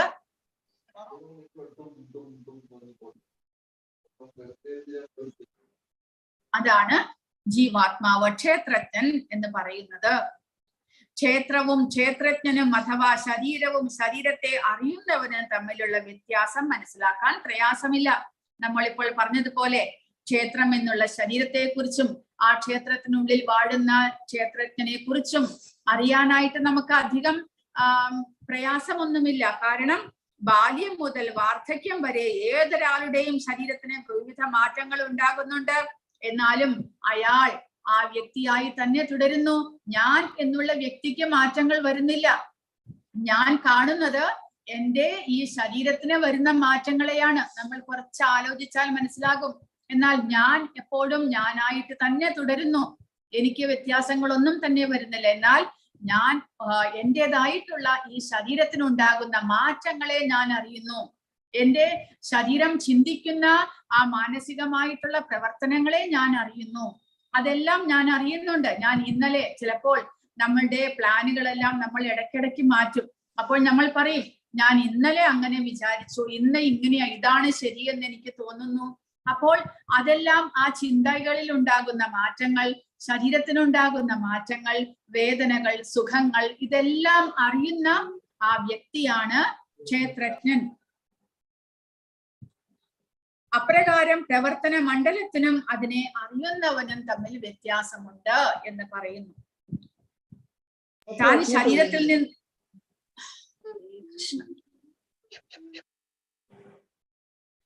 ശരീരത്തിൽ നിന്ന് ഭിന്നനാണ് എന്ന് ഉപാധിബദ്ധനായ ഒരു ജീവാത്മാവിന് ഇങ്ങനെ മനസ്സിലാക്കാനായിട്ട് സാധിക്കും. ഉപാധിബദ്ധൻ എന്ന് പറഞ്ഞാൽ എന്താണ് അർത്ഥം? ഉപാധിയോടുകൂടി മാത്രമേ ഈ ശരീരത്തിന് പ്രവർത്തിക്കാൻ സാധിക്കുകയുള്ളൂ. കണ്ണിന് പ്രവർത്തിക്കണമെങ്കിൽ പ്രകാശം വേണം, അല്ലെങ്കിൽ കണ്ണിന് പ്രവർത്തിക്കാൻ സാധ്യമല്ല, കണ്ണിനൊന്നും തന്നെ കാണാൻ സാധ്യമല്ല. അപ്പോൾ പ്രകാശം എന്നുള്ള ഉപാധിയോടുകൂടി മാത്രമേ കണ്ണിന് പ്രവർത്തിക്കാൻ സാധിക്കുകയുള്ളൂ. അതുപോലെ നമ്മുടെ ശരീരം, മുഴുവൻ ശരീരത്തിനും എന്തെങ്കിലും ഉപാധിയില്ലാതെ പ്രവർത്തിക്കാൻ സാധ്യമല്ല. അതുകൊണ്ട് ഉപാധി വിധേയമായിട്ട് പ്രവർത്തിക്കുന്ന ശരീരമാണ് ഉപാധിബദ്ധനായ ജീവാത്മാവ് എന്ന് പറയുന്നു.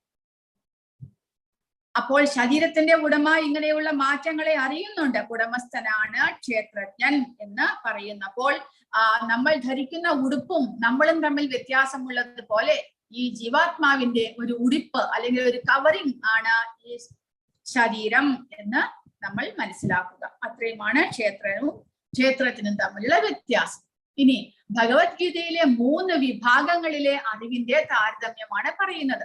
1 മുതൽ 6 വരെയുള്ള അധ്യായങ്ങളിൽ ക്ഷേത്രജ്ഞനായ ജീവസത്തയെക്കുറിച്ചും ആ ജീവന് ഏത് വിധത്തിൽ ഭഗവാനെ കുറിച്ചുള്ള ജ്ഞാനം നേടാൻ സാധിക്കും എന്നതിനെ കുറിച്ചും വിവരിച്ചു. അപ്പോൾ ആദ്യത്തെ 6 അധ്യായങ്ങളിൽ ഭഗവാൻ 2ാമത്തെ അധ്യായത്തിലെല്ലാം പൂർണ്ണമായിട്ടും ആ ജീവാത്മാവിനെ കുറിച്ചാണ് പറയുന്നത്.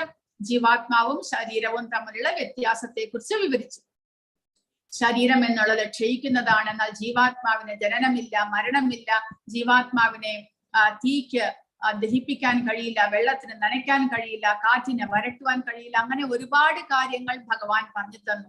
കൂടാതെ 3 മുതൽ 6 വരെയുള്ള അധ്യായങ്ങളിൽ ആ ബദ്ധനായിട്ടുള്ള ജീവാത്മാവിന് എങ്ങനെ കർമ്മം ചെയ്ത് ഭഗവാനെ കുറിച്ചുള്ള അറിവും ആ ഭഗവാനെ ഭക്തിയിലേക്ക് ഉയരുവാനും സാധിക്കും എന്നുള്ള കാര്യങ്ങൾ, ആ അറിവുകൾ ഭഗവാൻ പങ്കുവെക്കുകയുണ്ടായി.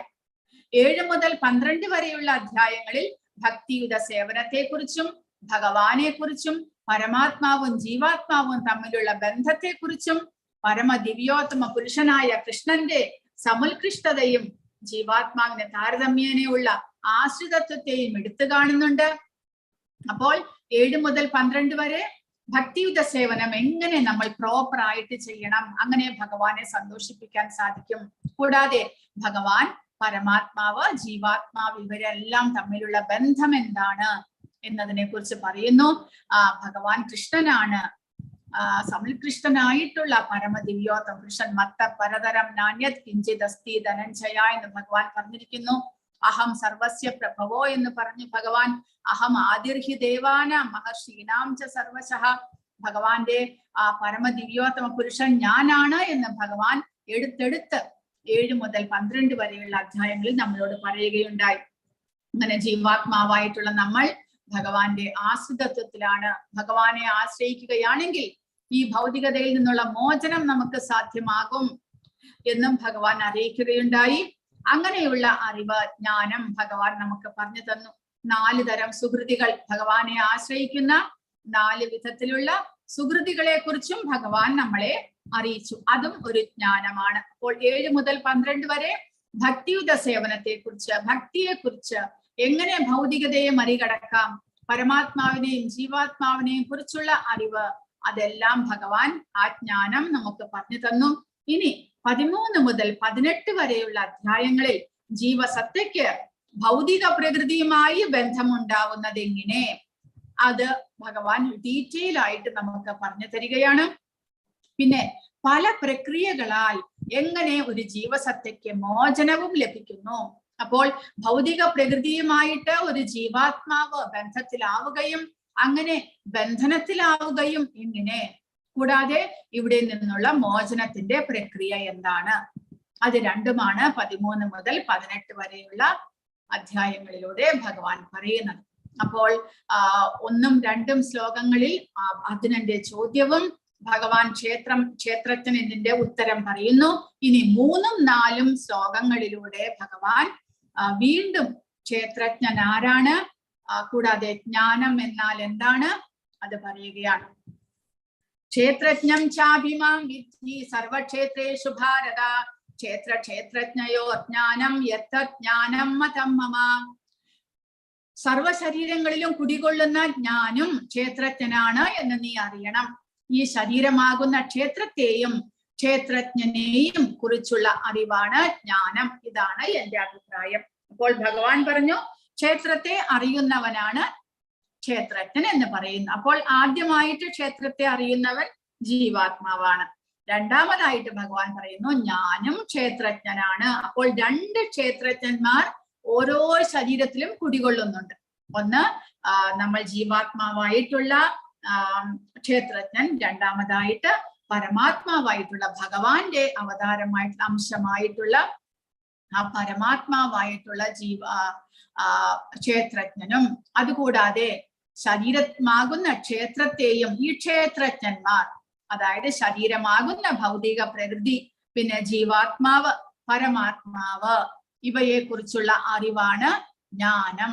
ഇതാണ് ഭഗവാന്റെ അഭിപ്രായം. അപ്പോൾ ശ്രീകൃഷ്ണൻ ക്ഷേത്രജ്ഞത്തെയും ജ്ഞാനത്തെയും നിർവചിക്കുന്നു. 4ാമത്തെ ചോദ്യമാണ് അർജുനന്റേത്. ക്ഷേത്രജ്ഞൻ എന്നാൽ എന്താണ്, ആരാണ് ക്ഷേത്രജ്ഞൻ? അപ്പോൾ 2ാമത്തെ ക്ഷേത്രജ്ഞൻ പരമാത്മാവ്. ഇനി 5ാമത്തെ ചോദ്യത്തിന്റെ ഉത്തരം ജ്ഞാനം എന്നാൽ എന്താണ്? ഈ ശരീരമാകുന്ന ക്ഷേത്രവും ക്ഷേത്രജ്ഞനെയും ജീവാത്മാവും പരമാത്മാവും കുറിച്ചുള്ള അറിവാണ് ജ്ഞാനം. അപ്പോൾ ജ്ഞാനം എന്ന് പറഞ്ഞാൽ അതിനെ സൂക്ഷ്മമായിട്ട് പഠിക്കണം. കർമ്മക്ഷേത്രമായിട്ടുള്ള ശരീരവും ആ ക്ഷേത്രത്തെ അറിയുന്ന 2 പേർ, പരമാത്മാവും ജീവാത്മാവും. അപ്പോൾ അതിൽ ഭഗവാൻ, പരമാത്മാവായിട്ടുള്ള ഭഗവാൻ എങ്ങനെയാണ് ശരീരത്തെ അറിയുന്നത്? ജീവാത്മാവ് അറിയുന്നു. ജീവാത്മാവ് ബാല്യം മുതൽ വാർദ്ധക്യം വരെയുള്ള ഈ ശരീരത്തെ കുറിച്ചുള്ള അറിവ് ജീവാത്മാവിന് ലഭിക്കുന്നുണ്ട്. പരമാത്മാവ് എങ്ങനെ അറിയുന്നു? കാരണം ഭഗവാൻ കൃഷ്ണന്റെ വിസ്തരണമാണ് പരമാത്മാവ്. ആ പരമാത്മാവ് എല്ലാ ശരീരങ്ങളിലും കുടികൊള്ളുന്നു. അതുകൊണ്ട് എന്ത് സംഭവിക്കുന്നു? ആ ജീവാത്മാവ് ഇരിക്കുന്ന ശരീരത്തെ കുറിച്ചുള്ള അറിവ് മാത്രമേ ഉള്ളൂ. പക്ഷെ പരമാത്മാവ് അദ്ദേഹം എല്ലാ ശരീരങ്ങളിലും വാഴുന്നത് കൊണ്ട് എല്ലാ ശരീരത്തെ കുറിച്ചുള്ള അറിവുമുണ്ട്. അതാണ് ജീവാത്മാവും പരമാത്മാവും തമ്മിലുള്ള വ്യത്യാസത്തെ കുറിച്ച് ഇവിടെ പറയുന്നു. ജീവസത്തുക്കളാണ് ജീവാത്മാവ്. പരിപാലകനായ ഭഗവാനാണെങ്കിലോ പരമാത്മാവാണെങ്കിലോ എല്ലാവരെയും പരിപാലകനായിട്ടുള്ള ദൈവം പരമാത്മാവ് എന്നറിയപ്പെടുന്നു. ജീവാത്മാവ് അണുവാണ്. വലിപ്പം എത്രയാണ്? മുടിയുടെ തുമ്പിന്റെ 10,000-ലൊരംശം. എന്നാൽ ഭഗവാൻ വിഭുവാണ്, അനന്തനാണ്. വ്യക്തിഗത ജീവാത്മാവ് സ്വന്തം ശരീരത്തെ മാത്രം അറിയുന്നു. എന്നാൽ പരമജ്ഞാതാവായിട്ടുള്ള പരമാത്മാവ് എല്ലാവരെ കുറിച്ചും അറിയുന്നു. ജീവാത്മാവ് 2ാമതായി മാത്രമേ ശരീരത്തിന്റെ ഉടമകളാകുന്നുള്ളൂ. കാരണം ഭഗവാന്റേതാണ് ഈ ഭൗതിക പ്രകൃതി. ഭഗവാനാണ് ഓണർ ഭൗതിക പ്രകൃതിയുടേത്. അപ്പോൾ ഈ ശരീരത്തിന്റെയും ഉടമസ്ഥൻ ആദ്യമായിട്ട് ഭഗവാനാണ്. പിന്നെയാണ് ആ ശരീരം സൃഷ്ടിക്കാൻ തുടങ്ങുന്നത്. ഭഗവാന്റെ ഇച്ഛപ്രകാരം ശരീരം സൃഷ്ടിക്കാൻ തുടങ്ങിയതിൽ പിന്നെയാണ് ജീവാത്മാവ് ശരീരത്തിനുള്ളിൽ പ്രവേശിക്കുന്നത്. അപ്പോൾ ജീവാത്മാവ് 2ാമതായിട്ട് മാത്രമേ ശരീരത്തിന്റെ ഉടമസ്ഥനാകുന്നുള്ളൂ. ഭഗവാനാണ് സർവ ശരീരങ്ങൾക്കും സർവാധികാരി. അപ്പോൾ ഒരു രാജ്യത്തിൽ ഒരു രാജാവാണ് പരമനായിട്ടുള്ള അധികാരി. രാജാവിൻ്റെതാണ് എല്ലാം. ഈവൻ പ്രജകൾ ഉൾപ്പെടെ രാജാവിൻ്റെതാണ്. പിന്നെയോ രാജാവ് പ്രജകൾക്ക് ജീവിക്കാനുള്ള, പ്രവർത്തിക്കാനുള്ള സ്ഥലങ്ങളെല്ലാം അലോട്ട് ചെയ്തു തരുന്നു. അങ്ങനെ 2ാമതായിട്ട് ആ പ്രജകൾ ഉടമസ്ഥരാകുന്നു. അതുപോലെ ഈ ഭൗതിക പ്രകൃതിയുടെ സൃഷ്ടി ഭഗവാൻ നിർമ്മിക്കുന്നത് കൊണ്ട് ഭഗവാനാണ് പരമാധികാരി. പിന്നീട് അതിൽ ഓരോ ശരീരം നമ്മൾ ജീവാത്മാക്കൾക്ക് നൽകുന്നത് കൊണ്ട് 2ാമതായിട്ട് നമ്മൾ ഉടമസ്ഥരാകുന്നു. അപ്പോൾ പ്രഥമ ഉടമസ്ഥൻ ഭഗവാൻ, 2ാമത്തെ ഉടമസ്ഥനാകുന്നുള്ളൂ ജീവാത്മാക്കൾ.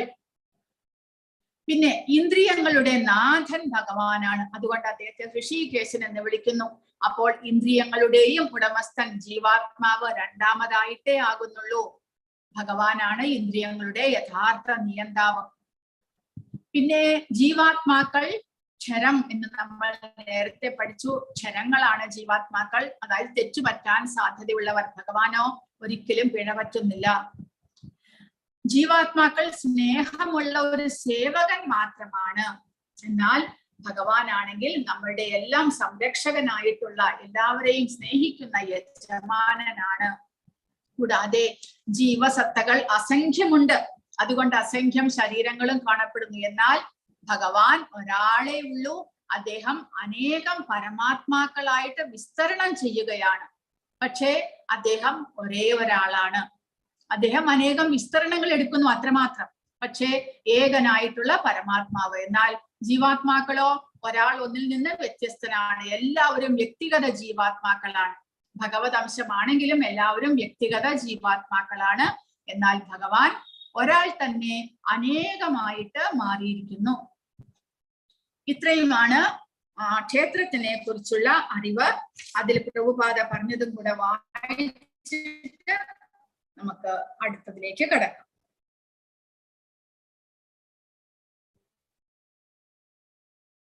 ഓരോ ശരീരത്തിലും കുടികൊള്ളുന്ന ക്ഷേത്രജ്ഞൻ ഞാനാണ് എന്ന് ഭഗവാൻ അരുളി ചെയ്യുന്നു. ഒരു വ്യക്തിക്ക് സ്വശരീരത്തെ കുറിച്ച് മാത്രമേ അറിയൂ, മറ്റുള്ളവരുടെ ശരീരത്തെ കുറിച്ച് അറിഞ്ഞുകൂടാ. എന്നാൽ സർവ്വ ശരീരങ്ങളിലും പരമാത്മാവായി വാഴുന്ന ഭഗവാൻ ആകട്ടെ എല്ലാ ശരീരങ്ങളെ കുറിച്ചും തികച്ചും അറിയാം. എല്ലാവിധ ജീവജാലങ്ങളുടെയും നാനാവിധ ശരീരങ്ങളെ കുറിച്ചും അദ്ദേഹത്തിന് പൂർണ്ണമായ അറിവുണ്ട്. അപ്പോൾ ഭഗവാനാണ് സർവശരീരങ്ങൾക്കും സർവാധികാരി എന്നിവിടെ പറയുന്നു. ക്ഷേത്രം എന്ന് പറയപ്പെടുന്ന ഈ ശരീരത്തിൽ അതിന്റെ ഉടമയായ ജീവാത്മാവും ശരീരത്തെയും അതിന്റെ ഉടമയെയും അറിയുന്ന ഭഗവാനും വാഴുന്നു. അപ്പോൾ ക്ഷേത്രം എന്ന് പറയപ്പെടുന്ന ഈ ശരീരത്തിൽ ഇതിന്റെ ഉടമസ്ഥനായിട്ടുള്ള ജീവാത്മാവ്, കൂടാതെ ശരീരത്തെയും ആ ജീവാത്മാവിനെയും കൂടി അറിയുന്ന ഭഗവാൻ, അദ്ദേഹവുമുണ്ട്. അതുകൊണ്ട് ഭഗവാൻ സർവക്ഷേത്രങ്ങളുടെയും ക്ഷേത്രജ്ഞൻ എന്ന് അറിയപ്പെടുന്നു. ഇനി ജ്ഞാനം എന്നാൽ എന്താണ്? ശരീരത്തിന്റെയും വ്യക്തിഗത ആത്മാവിന്റെയും പരമാത്മാവിന്റെയും ഘടനയെ കുറിച്ചുള്ള അറിവിനെയാണ് ജ്ഞാനം എന്ന് നിർവചിക്കുന്നത്.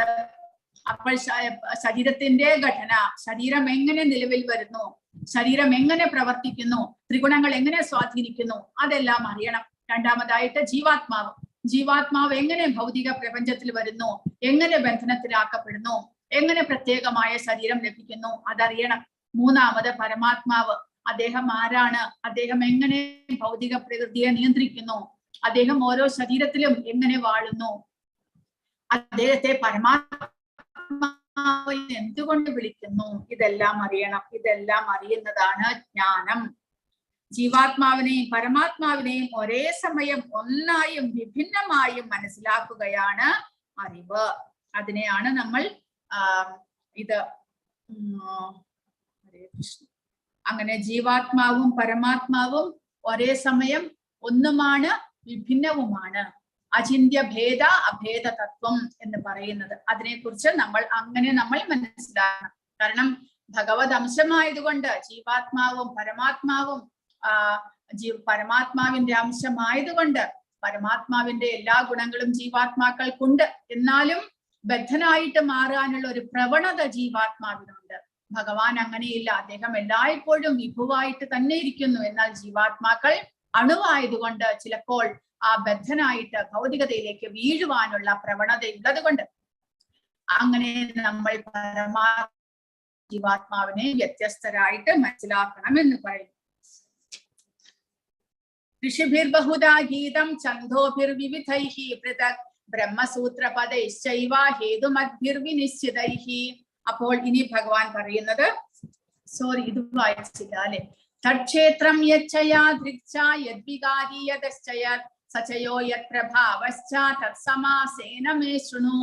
ഈ കർമ്മക്ഷേത്രം, അതിന്റെ ഘടന, അതിന് നേരിടുന്ന മാറ്റങ്ങൾ, അതിന്റെ ഉത്ഭവകാലം, കർമ്മക്ഷേത്രങ്ങളുടെ ജ്ഞാതാവിന്റെ സ്വാധീനത, ഇവയെ കുറിച്ചെല്ലാം ഞാൻ സംക്ഷിപ്തമായി പറഞ്ഞു തരാം, ദയവായി കേൾക്കൂ എന്ന് പറയുന്നു. അപ്പോൾ ഭഗവാൻ പറയുന്നത് കർമ്മക്ഷേത്രമായിട്ടുള്ള ശരീരം, അതിന്റെ ഘടന, അതിന് നേരിടുന്ന മാറ്റങ്ങൾ, ആ ശരീരത്തിന്റെ ഉത്ഭവകാലം, കൂടാതെ കർമ്മക്ഷേത്രങ്ങളുടെ ജ്ഞാതാവ് ക്ഷേത്രജ്ഞൻ, ആ ക്ഷേത്രജ്ഞന്റെ സ്വാധീനത ഒരു ശരീരത്തിൽ ആ ക്ഷേത്രജ്ഞൻ എത്രമാത്രം സ്വാധീനം ചെലുത്തുന്നുണ്ട്, ഇവയെ കുറിച്ചെല്ലാം ഭഗവാൻ ഇനി വിശദീകരിച്ച് പറയാൻ പോവുകയാണ്.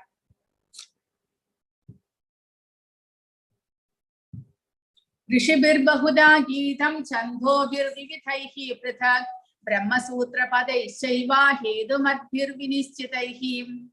പ്രവർത്തന മേഖലയെയും അതിന്റെ ജ്ഞാതാവിനെയും കുറിച്ചുള്ള ജ്ഞാനം വിവിധ വൈദിക കൃതികളിലൂടെ ഋഷീശ്വരന്മാർ നൽകിയിട്ടുണ്ട്. വിശേഷിച്ച് വേദാന്ത സൂത്രത്തിൽ കാര്യകാരണ സഹിതം ഇത് സമർത്ഥിക്കപ്പെട്ടിരിക്കുന്നു. അപ്പോൾ ഈ പ്രവർത്തന മേഖല എന്ന് പറയുന്ന ശരീരം, അതിനെ അറിയുന്ന ക്ഷേത്രജ്ഞൻ, ഇവയെ കുറിച്ചുള്ള ജീവാത്മാവിനെ കുറിച്ചുള്ള ജ്ഞാനം, അതായത് ഭൗതിക പ്രകൃതിയെയും ജീവാത്മാവിനെയും കുറിച്ച് നമ്മൾ പ്രത്യേകമായിട്ട് മനസ്സിലാക്കണം. എങ്കിൽ മാത്രമേ ഈ ശരീരബോധത്തിൽ നിന്ന് നമുക്ക് പുറത്തേക്ക് വരാൻ സാധിക്കുകയുള്ളൂ. ആസക്തിയിൽ നിന്ന് നമുക്ക് പുറത്തേക്ക് വരാൻ സാധിക്കുള്ളൂ, ശരീരത്തോടുള്ള ആസക്തി. അപ്പോൾ അതിനെക്കുറിച്ച്, ആ രണ്ടിനെയും കുറിച്ച് പലരും, ആ ഋഷീശ്വരന്മാരെല്ലാവരും അവർ ആത്മജ്ഞാനത്തിലൂടെ മനസ്സിലാക്കി നമുക്ക് പറഞ്ഞു തന്നിട്ടുണ്ട് എന്ന് ഭഗവാൻ പറയുന്നു.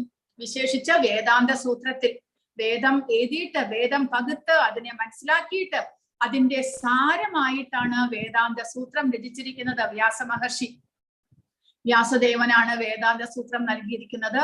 ആ വേദാന്ത സൂത്രത്തിൽ ഭൗതികത പ്രകൃതിയെയും ജീവാത്മാവിനെയും കുറിച്ച് ശരിയായിട്ട് വിവരിച്ചിട്ടുണ്ട്, കാര്യകാരണ സഹിതം എന്ന് ഭഗവാൻ പറഞ്ഞിരിക്കുന്നു. അപ്പോൾ ഭഗവാൻ എന്തുകൊണ്ടാണ്, ഭഗവാനല്ലേ എല്ലാത്തിന്റെയും ജ്ഞാനത്തിന്റെയും ഉറവിടം ഭഗവാനാണ്, എങ്കിലും അദ്ദേഹം ഇങ്ങനെ പ്രമാണസഹിതം നമുക്ക് എന്തിനു വേണ്ടിയിട്ട് പറയുന്നു? അതാണ് നമ്മൾ മനസ്സിലാക്കേണ്ടത്. ശിഷ്യ പരമ്പരയിലൂടെ വരുന്ന ജ്ഞാനം നമ്മൾ കരസ്ഥമാക്കണം, അതിങ്ങനെ തന്നെ നമ്മൾ മറ്റുള്ളവർക്കും പറഞ്ഞു കൊടുക്കണമെന്ന്. കാരണം നമ്മുടേതായിട്ട് എന്തെങ്കിലും ഉണ്ടാക്കിയിട്ട് നമ്മൾ ചിന്തിച്ച് തലപുണ്ണാക്കി ചിന്തിച്ച് അതങ്ങനെയായിരിക്കും ഇതിങ്ങനെയായിരിക്കും എന്ന് നമ്മൾ തന്നെ ഒരു സൊല്യൂഷനിൽ എത്തിയിട്ട് അത് മറ്റുള്ളവർക്ക് പകർന്നു കൊടുക്കുകയല്ല. കാരണം ഭഗവാൻ പ്രഭുപാദ പറഞ്ഞിരിക്കുന്നത് പോലെ ജീവാത്മാക്കൾക്ക് തെറ്റുപറ്റും. ഭൗതികതയിൽ മുഴുകിയിരിക്കുന്നു നമ്മൾ, ശരീരബോധത്തിലാണ് നമ്മൾ പൂർണ്ണമായിട്ടും ആത്മജ്ഞരായിട്ടില്ല. അതുകൊണ്ട് നമുക്ക് തെറ്റുപറ്റാം. അതുകൊണ്ട് ആചാര്യന്മാർ പറയുന്നു, നമ്മൾ എപ്പോഴും ആധ്യാത്മിക കാര്യങ്ങളെ കുറിച്ച് മറ്റുള്ളവർക്ക് പറഞ്ഞു കൊടുക്കുമ്പോൾ ആചാര്യന്മാർ എന്ത് പറഞ്ഞിരിക്കുന്നു അത് അതേപടി പറയുക, ഭഗവാൻ എന്ത് പറഞ്ഞിരിക്കുന്നു അത് അതേപടി പറയുക. പ്രമാണസഹിതം ഏതെല്ലാം നമ്മൾ, എന്തുകൊണ്ട് നമ്മൾ ഇങ്ങനെ ഒരു കാര്യത്തെ പറയുന്നു, അതിന്റെ പ്രമാണം എവിടെ എഴുതിയിട്ടുണ്ടോ അതിനെ ഉദ്ധരിച്ചുകൊണ്ട് നമ്മൾ വിവരിച്ചു കൊടുക്കുക. അല്ലാതെ നമ്മുടേതായിട്ടുള്ള ഒരു കൺക്ലൂഷനിലും നമ്മൾ പോകരുത് എന്നാണ് പറയുന്നത്. അതാണ് ശരിയായിട്ടുള്ള ഭക്തന്മാരുടെ പരമ്പര, ഋഷീശ്വരന്മാരുടെ പരമ്പര നമ്മൾ ഫോളോ ചെയ്യുന്നത്. അതിനനുസരിച്ച് തന്നെയാണ് ഭഗവാൻ, ഈ ജ്ഞാനത്തെ കുറിച്ചാണ് ഭഗവാൻ പറയുന്നത്. അതുകൊണ്ട് ഭഗവാൻ ആ പ്രമാണത്തെ ഉദ്ധരിച്ച് നമുക്കൊരു വഴികാട്ടുവാനായിട്ട് ഭഗവാൻ പ്രമാണത്തെ ഉദ്ധരിച്ചുകൊണ്ട് ഇങ്ങനെ സംസാരിക്കുന്നു. അതായത് വേദാന്ത സൂത്രത്തിൽ ഇതിനെക്കുറിച്ച് കാര്യകാരണ സഹിതം വിവരിച്ചിട്ടുണ്ട്. അതിനെ ഉദ്ധരിച്ചിട്ടാണ് ഭഗവാൻ പറയാൻ പോകുന്നത് എന്നാണ് ഭഗവാൻ പറയുന്നത്. പ്രഭുപാദ ഇവിടെ എഴുതിയിരിക്കുന്നു, ഈ ജ്ഞാനം ഉപദേശിക്കുന്നതിനുള്ള സമുന്നതമായ ആധികാരികത പരമദിവ്യോത്തമ പുരുഷനായ കൃഷ്ണന് തന്നെയാണുള്ളത്. എങ്കിലും സാധാരണ വഴക്കമനുസരിച്ച് പണ്ഡിതന്മാരും മറ്റ് പ്രാമാണികരും എല്ലായ്പ്പോഴും ആധികാരികത്വമുള്ളവരെ പിന്തുടരുന്നു. അപ്പോൾ എത്രമാത്രം പഠിച്ചവരാണെങ്കിലും ശരി, ആധ്യാത്മിക ആചാര്യന്മാർ അവരുടെ മുൻപിലുള്ളവർ എന്താണോ പറഞ്ഞിരിക്കുന്നത് അതിനെ ഉദ്ധരിച്ചുകൊണ്ട് മാത്രമേ നമുക്ക് പറഞ്ഞു തരാറുള്ളൂ. അല്ലാതെ ഞാൻ ഇങ്ങനെ പറയുന്നു, എനിക്കിത് മനസ്സിലായി, ഞാൻ ഇതിന്റെ രഹസ്യം കണ്ടുപിടിച്ചു എന്ന് ഒരിക്കലും ഒരാചാര്യന്മാരും പറയുകയില്ല. അവർ അവരുടെ മുൻകാലങ്ങളിലുള്ള ആചാര്യന്മാരുടെ ഗ്രന്ഥങ്ങളെ ഉദ്ധരിച്ച് ഭഗവാന്റെ ഉപദേശങ്ങളെ ഉദ്ധരിച്ചുകൊണ്ട് മാത്രമേ സംസാരിക്കുള്ളൂ. അതാണ് ആധികാരികമായിട്ടുള്ള ആധ്യാത്മിക ജ്ഞാനത്തിന്റെ വഴി, ശിഷ്യ പരമ്പരയിലൂടെയുള്ള വഴി.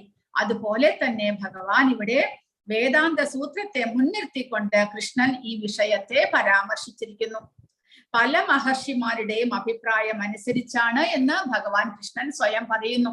എന്റെ ഒപ്പീനിയൻ എന്ന് ഭഗവാൻ പറയുന്നില്ല. പക്ഷേ എല്ലാത്തിന്റെയും പുറകിലുള്ള അറിവിന്റെ ഉറവിടം ഭഗവാനാണ്. എങ്കിലും അദ്ദേഹം ആ മഹർഷിമാരെ ഉദ്ധരിച്ചുകൊണ്ട് സംസാരിക്കുന്നതിന്റെ കാര്യം എല്ലാവർക്കും ആ ഒരു വഴി കാണിച്ചു കൊടുക്കാൻ വേണ്ടിയിട്ടാണ്. അങ്ങനെ ഭഗവാൻ ഇവിടെ പ്രഭുപാദ പറയുന്നു, ബ്രഹ്മപുച്ഛം പ്രതിഷ്ഠ എന്ന് ചാന്തോക്യ ഉപനിഷത്തിൽ പ്രകൃതി, ജീവാത്മാവ്, പരമപുരുഷൻ എന്നിവയെ കുറിച്ചെല്ലാം വിശദീകരിച്ചുകൊണ്ട് തൈത്തരീയ ഉപനിഷത്തില് ചാന്തോക്യ ഉപനിഷത്തിൽ എല്ലാം പറഞ്ഞിരിക്കുന്നു.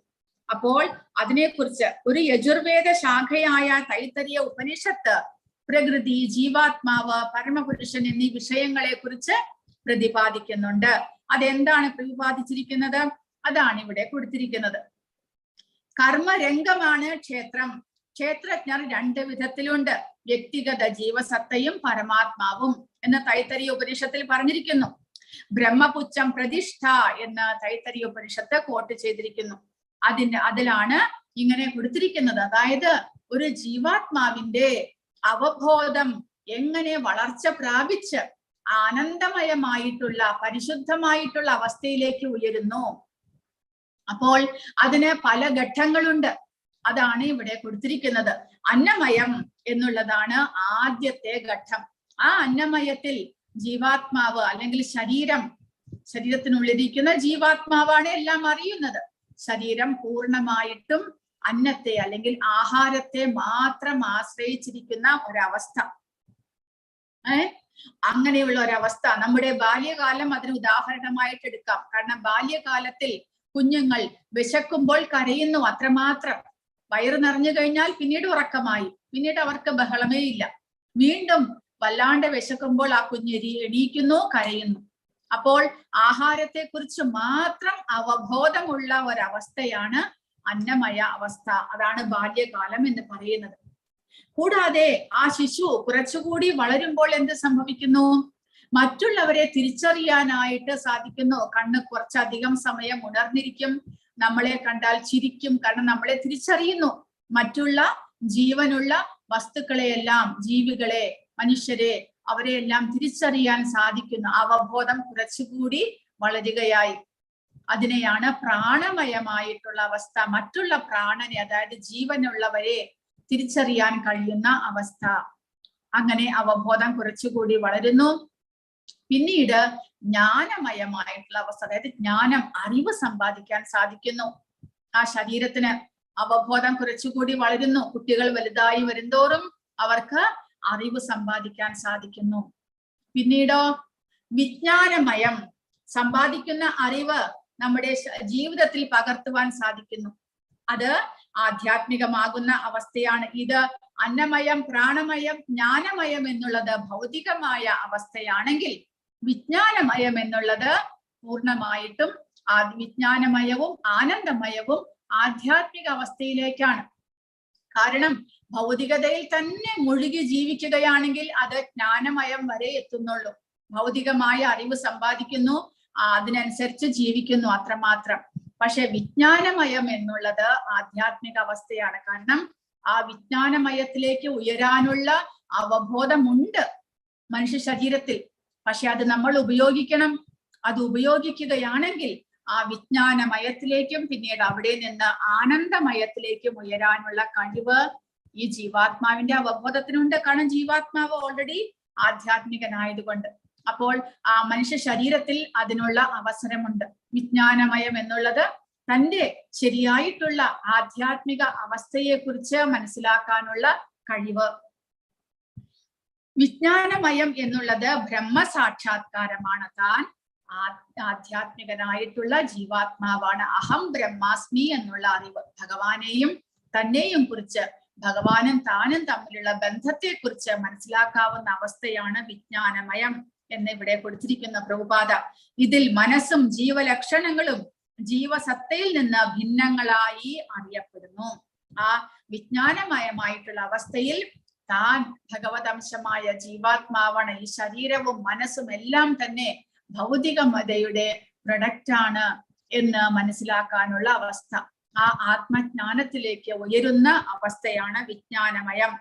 അതിനേക്കാൾ ഉയർന്നതാണ് പിന്നീട് ഭഗവാനെ സാക്ഷാത്കരിച്ച് ഭഗവാനും താനും തമ്മിലുള്ള ബന്ധത്തെക്കുറിച്ച് അറിയുന്നു ആത്മജ്ഞാനത്തിൽ. അവിടെ നിന്നും ഉയർന്ന് പൂർണ്ണമായിട്ടും ഭഗവാന്റെ സേവകനായി ആ ആനന്ദമയമായിട്ടുള്ള അവസ്ഥ, പരമാനന്ദത്തിന്റെ സാക്ഷാത്കാരം. ഇങ്ങനെ 5 ഘട്ടങ്ങളാണ് ബ്രഹ്മസാക്ഷാത്കാരത്തിന്. ആ ജീവാത്മാവിന്റെ അവബോധം പരിശുദ്ധമായി ഭഗവാനിലേക്ക് ചേരുന്നതിനേക്കുള്ള ആ 5 ഘട്ടങ്ങളുണ്ട് എന്നാണ് ഇവിടെ പറയുന്നത്. ബ്രഹ്മസാക്ഷാത്കാരത്തിന് ഇങ്ങനെ 5 ഘട്ടങ്ങളാണുള്ളത്. ഇവ ബ്രഹ്മപുച്ഛം എന്ന് പറയപ്പെടുന്നു. അന്നമയം, പ്രാണമയം, ജ്ഞാനമയം എന്നിവയിൽ പെടുന്നു ജീവജാലങ്ങളുടെ കർമ്മരംഗങ്ങളെല്ലാം. അപ്പോൾ ശരീരം ഉപയോഗിച്ച് ഭൗതികതയിൽ മുഴുകിയിരിക്കുമ്പോൾ നമ്മൾ അന്നമയം, പ്രാണമയം, ജ്ഞാനമയം എന്നീ 3 അവസ്ഥകളിൽ മാത്രം പെടുന്നു. എന്നാൽ അവിടെ നിന്നും ഉയർന്ന് ഇവയ്ക്ക് അതീതമാണ് ആനന്ദമയം എന്നറിയപ്പെടുന്ന പരമപുരുഷന്റെ അവസ്ഥയിലേക്ക് നമ്മൾ ഉയരണമെങ്കിൽ വിജ്ഞാനമയവും ആനന്ദമയവുമായിട്ട് ഉയരണം. ഭഗവാൻ ആനന്ദമയോഭ്യാസാത്, ഭഗവാൻ ഏറ്റവും ടോപ്പ് മോസ്റ്റ് ആണ്. ആനന്ദമയത്തിൽ മാത്രം ഇരിക്കുന്നു ഭഗവാൻ. അപ്പോൾ നമ്മളും ആ ആത്മജ്ഞാനത്തിലേക്ക് ഉയർന്ന് പിന്നീട് ഭഗവത് സാക്ഷാത്കാരത്തിലേക്ക് ഉയർന്നാൽ മാത്രമേ ഭഗവാനുമായിട്ട് ബന്ധപ്പെടാൻ സാധിക്കുകയുള്ളൂ. ആത്മസാക്ഷാത്കാരം എന്നുള്ളത് ഒരു ഘട്ടമാണ്. ആത്മജ്ഞാനം ലഭിക്കുക, അവബോധം പരിശുദ്ധമാക്കുക എന്നുള്ളത്. ആ അവബോധം പരിശുദ്ധമായതിനു ശേഷമാണ് നമ്മുടെ ശരിയായിട്ടുള്ള ഭക്തിയുത സേവനം ആരംഭിക്കുന്നത്, ഭഗവാനോടുള്ള ഭക്തിയുത സേവനം. അങ്ങനെ ആ ഭഗവാനെ സേവിച്ച് ഭഗവാനെ സാക്ഷാത്കരിക്കുന്ന അവസ്ഥയിൽ നമ്മൾ ആനന്ദമയനായിട്ട് മാറുന്നു. ഇവയ്ക്ക് അതീതമാണ് ആനന്ദമയം എന്നറിയപ്പെടുന്ന പരമപുരുഷൻ. ആനന്ദമയോ അഭ്യാസാത്, അതാണ് വേദാന്ത സൂത്രം പറയുന്നത്. അങ്ങനെ ഭഗവാനെ വിവരിക്കുന്നു.